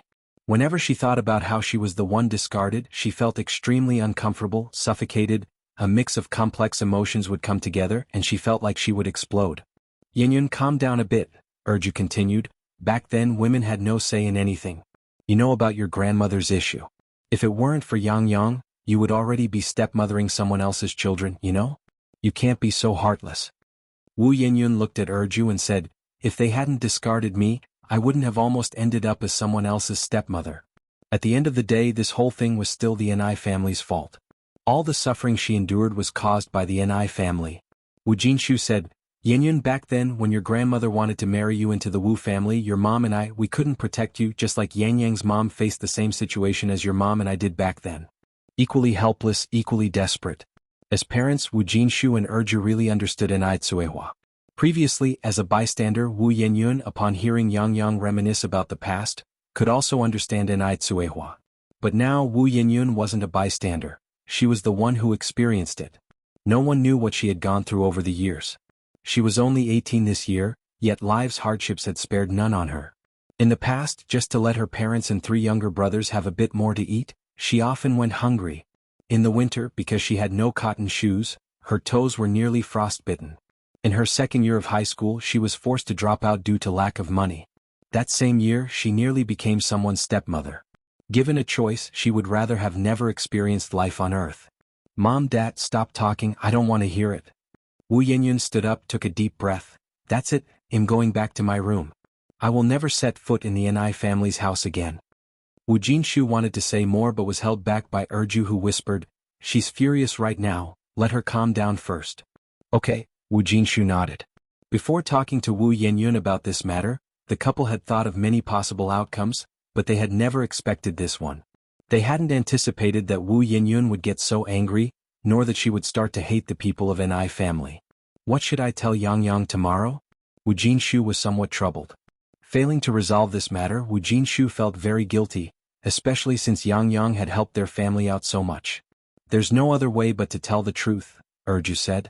We can't just force Yanyun's head down and make her acknowledge these relatives. Yanyun has been obedient all her life, it's just that she's struggling to accept this outcome right now. Maybe she'll come around after a few days. This is the only option left, Wu Jinshu said helplessly. Inside the house, Wu Yenyun sat at her desk, sobbing, nearly out of breath. The air felt oppressive and suffocating. A few days earlier, when she visited the Ni family, she saw little Ni Yun being adored by the whole family, truly treated like a gem held in the palms. Little Ni Yun's food and belongings were things she had never seen in her childhood. Especially the three old folks who spoiled little Ni Yun to the extreme, giving him whatever he wanted, even sterilizing his eating utensils with hot water. He's already nearly 3 years old and still drinking milk, and her? She didn't even have breast milk as a child. It was Urju who fed her rice water. Because of the lack of nutrition in rice water, her immune system was much weaker than her peers, making her prone to catching colds. Above, Yang outshined her, becoming the national top scholar, basked in endless glory. Below, little Ni Yun lived a better life than hers. Even though they were sisters from the same mother, why did she taste all the bitterness of life while they lived so well? It was better not to think of these things, but when she did, she felt incredibly wronged, incredibly hurt. Why was she the one discarded? What kind of mother doesn't raise her child? She wouldn't forgive them, never would. The next day, early in the morning, Yang was already waiting at the village entrance. In the early winter morning, a thick white fog filled the air, visibility was barely 1 meter, and even Yang, whose senses were extremely sharp, couldn't see through the heavy fog. After a long wait, she finally saw Wu Jinshu leading workers towards her. Godfather. Yang, Wu Jinshu's face looked rather unpleasant. Yenyun she, if you find any errors, ads pop up, ads redirect, broken links, non-standard content, etc. Please let us know reports so we can fix it as soon as possible.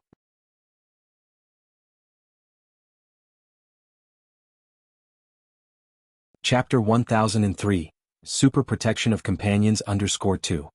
Seeing the look on Wu Jinshu's face, Ni Yang had already guessed the outcome of the matter. In fact, Ni Yang had been mentally prepared for this. From the perspective of a child who had been abandoned, Ni Yang could also understand Wu Yenyun. Godfather, does Yenyun not want to forgive us? Emichim. Wu Jinshu succinctly relayed last night's events to Ni Yang. He didn't go into details, just said that Wu Yenyun couldn't digest the fact for the time being, and was temporarily unwilling to acknowledge the relationship. Yang, I'm sorry. Don't worry, your godmother and I will try our best to persuade Yenyun. That child might just need some time to come around, Wu Jinshu said, believing that Wu Yenyun was just emotionally upset for now, since she had always been sensible from a young age. As long as she could understand this, it would be fine. Ni Yang gave a faint smile. Godfather, you don't need to apologize. The ones who should apologize are us, we are the ones who wronged Yenyun. No matter how you put it, the one who had been abandoned was Wu Yenyun. It was normal for her to feel aggrieved and angry. After bidding farewell to Wu Jinshu, Ni Yang returned home and recounted the situation to her family. Upon hearing the news, both Mr. and Mrs. Zheng, the elders, looked disappointed and put down the things in their hands. These were gifts they had prepared for Wu Yenyun, originally planning to visit the Wu family today. They hadn't expected Wu Yenyun to refuse to recognize them. Ni Tsuehua sighed deeply, guiltily saying, "It is my fault, I owe that child an apology." Ni Tsuehua felt deep remorse for the child she had not even held once after birth. In the past, she was the one who was useless, the one who failed to protect her own child. She hoped to use the rest of her life to make amends. That's why she had been working so hard, so insistently, to run the spicy strip factory and to make the food business bigger. Now that she had finally found her child, Ni Tsuehua did not want to easily give up. She wanted to make amends to the children with her own ability. "We will go with you," said the elderly Mr. and Mrs. Zhang. Shengguan Dehui picked up his coat. "There's no class this morning at school, I will go with you as well." Ni Yang spoke in a muted tone, trying to dissuade them. "Yenyun is angry right now, going over will not only be unhelpful but might even make things worse. Regardless, I still want to go see for myself," said Ni Tsuehua, her voice already nearing hoarseness. What if Wu Yenyun accepted her apology? Ni Tsuehua was determined to go, and Ni Yang had no choice but to say, "Then go, but you must prepare yourself mentally." Amicham. Ni Tsuehua nodded. The elder Zhengs also took large and small packs of gifts and went with her, while Mrs. Shengguan stayed at home to take care of little Ni Yun. Around 9 o'clock, Shengguan she came home. "Why is nobody at home? Grandma, where are my parents?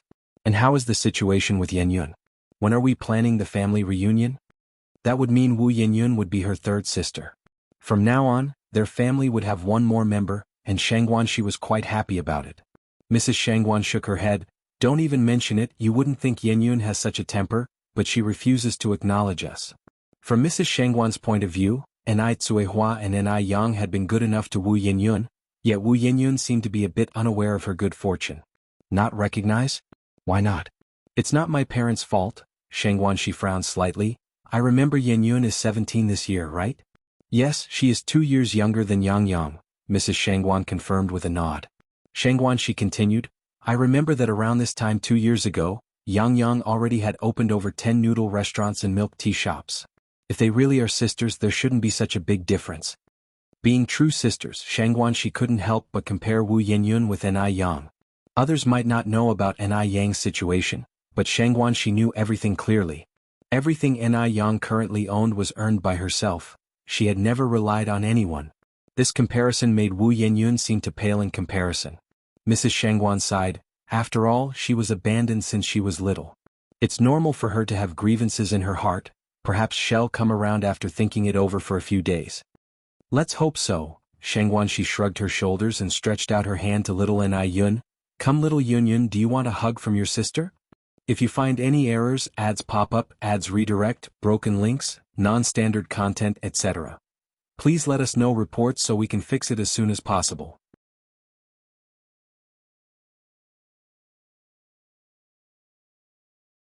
Chapter 1004. Super protective of one's close ones _3. Okay. Little Ni Yun immediately reached out and hugged Xianxuan's neck. Sister Xiaoxi, Yun missed you so much.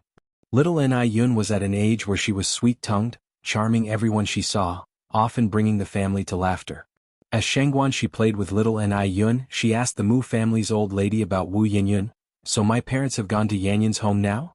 The Mu family's old lady nodded. Yang told them not to go, but your mom couldn't wait any longer. She said she wanted to go and apologize to Yenyun in person. Did Yang go as well? Xianxia questioned. Yang didn't go. She had things to do in the city. After saying this, the Mu family's old lady continued, don't just talk about them. What about you? How are things going with Zuoling? When are you two planning to break up? The Mu family's old lady dreamt of Xianxia breaking up with Zuoling. Grandma, what nonsense are you talking about? Zuoling and I are doing great. How could we possibly break up? With such a complex family that favors sons over daughters, you'll regret it someday if you don't break up, the Mu family's old lady declared. Hearing this, Xianxia smiled. Don't worry, Grandma. I have already figured out Zuoling's family situation.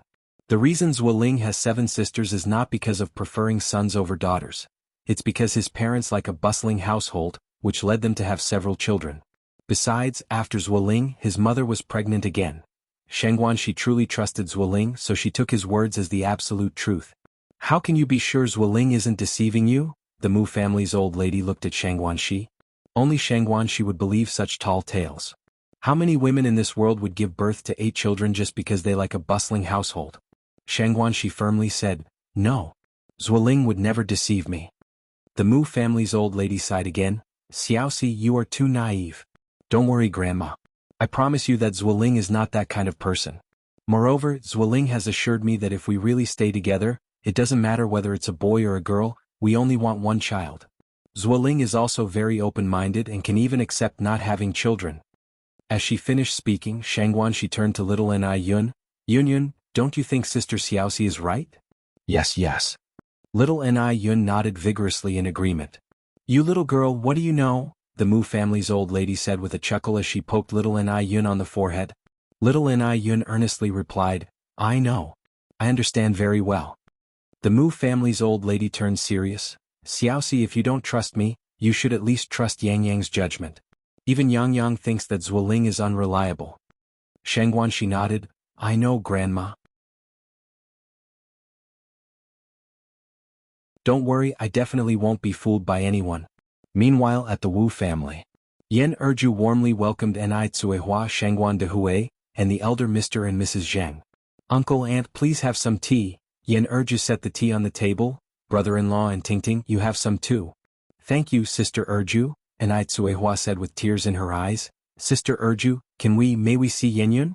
Yan Erju nodded. I'll go call her. Please wait a moment. Since the night before, Wu Yinyun had locked herself in her bedroom and had not come out. With the door locked from the inside, Yen Erju had no choice but to knock. Xiaoyan, Xiaoyan. She called out many times without a response. Sighing, Yen Erju spoke softly, Xiaoyan, why are you so stubborn? It wasn't Yang Yang's mom who abandoned you. With such a mother-in-law she had no choice.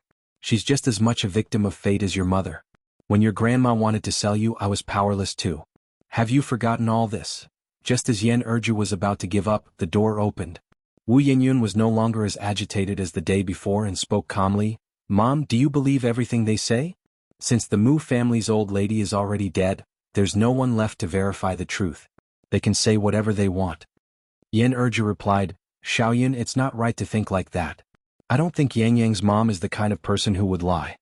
To abandon one's own child is nothing. What would lying be to her? Wu Yanyan's mouth twisted with sarcasm. She said I was abandoned by the Mu family's old lady. Well, I could also say she abused the Mu family's elderly. What couldn't a person who could abandon their own child be capable of doing? If you find any errors, ads pop up, ads redirect, broken links, non-standard content, etc. Please let us know reports so we can fix it as soon as possible.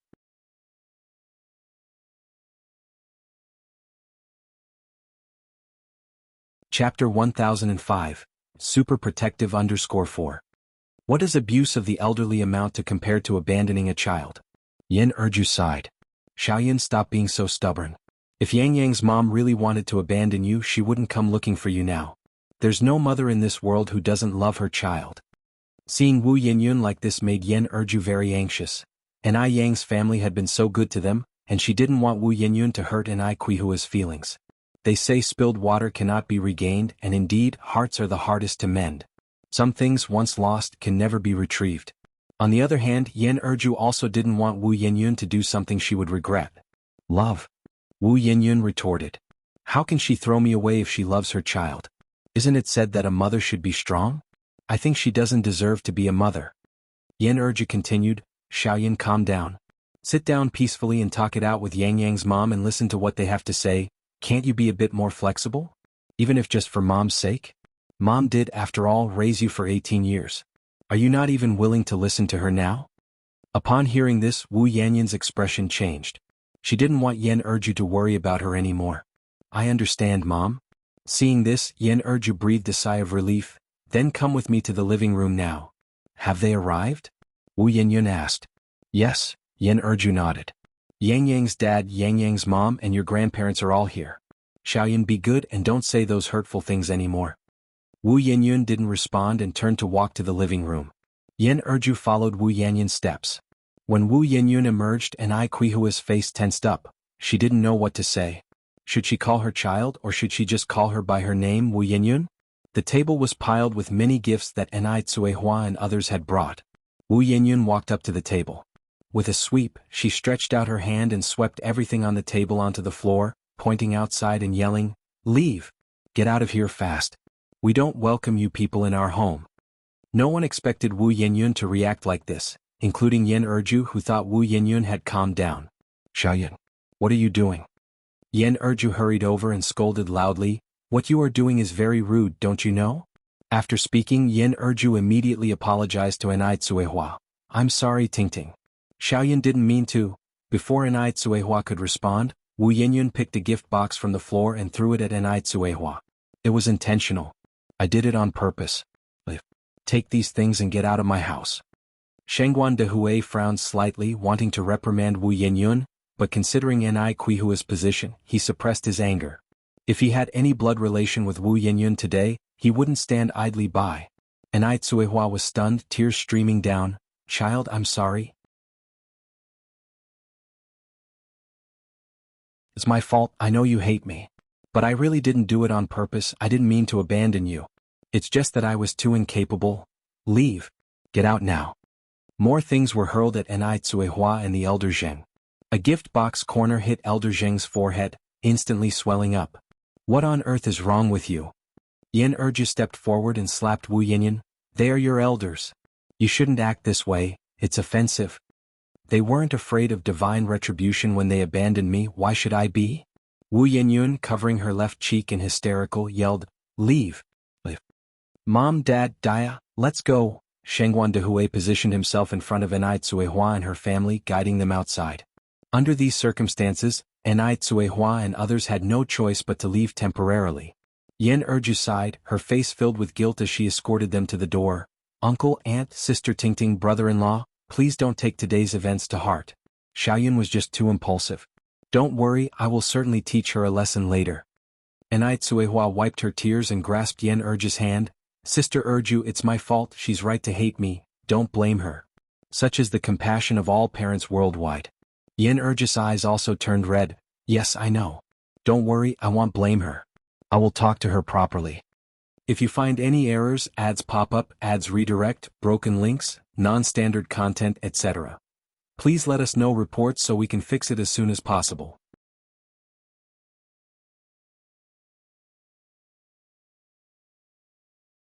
Chapter 1006, Super Protective _5. Enai Tsuehua nodded. Thank you, Sister Erju. Of course. Shengguan Dehui had known that the outcome of this visit might not be good, but he hadn't expected it to be this bad. Wu Yanyan's reaction had caught him off guard. Previously, he and Mr. Zheng and Mrs. Zheng thought the same, considering Wu Yanyun to be a gentle and honest girl. Now, it seemed that wasn't the case. Several people got into the car. The expressions of Mr. Zheng and Mrs. Zheng were somewhat grim. They had lost their only daughter for decades. They knew too well the feeling of utter despair and had thought that after their explanation, Wu Yanyun would understand them. But Wu Yanyun didn't even give them a chance to explain and even resorted to violence. No matter what, they were her elders. Even if Wu Yanyun didn't regard them as elders, they were still elderly, and her hitting them was simply wrong. In comparison to Enai Yang, Wu Yanyun fell far short. To say he was not disappointed would be a lie. But from another perspective, this child was also pitiful. She had lost her mother at a young age and had almost died. Sigh. Hopefully the child can find her way out of this dead end soon. Enai Tsuehua then said, Dehui Dad Mom, let's not tell Yang about what just happened. Knowing Enai Yang's temperament, if she found out what Wu Yanyun did, she definitely wouldn't let it go. After all, Enai Yang was a very protective person. Shengguan Dehui didn't say anything. Enai Tsuehua nudged Shengguan Dehui's arm. Dehui, did you hear me? Shengguan Dehui sighed. I know. Hearing this, Enai Tsuehua turned to look at Mr. and Mrs. Zheng in the back seat. Dad, Mom, you mustn't tell Yang either. Mr. Zheng and Mrs. Zheng nodded.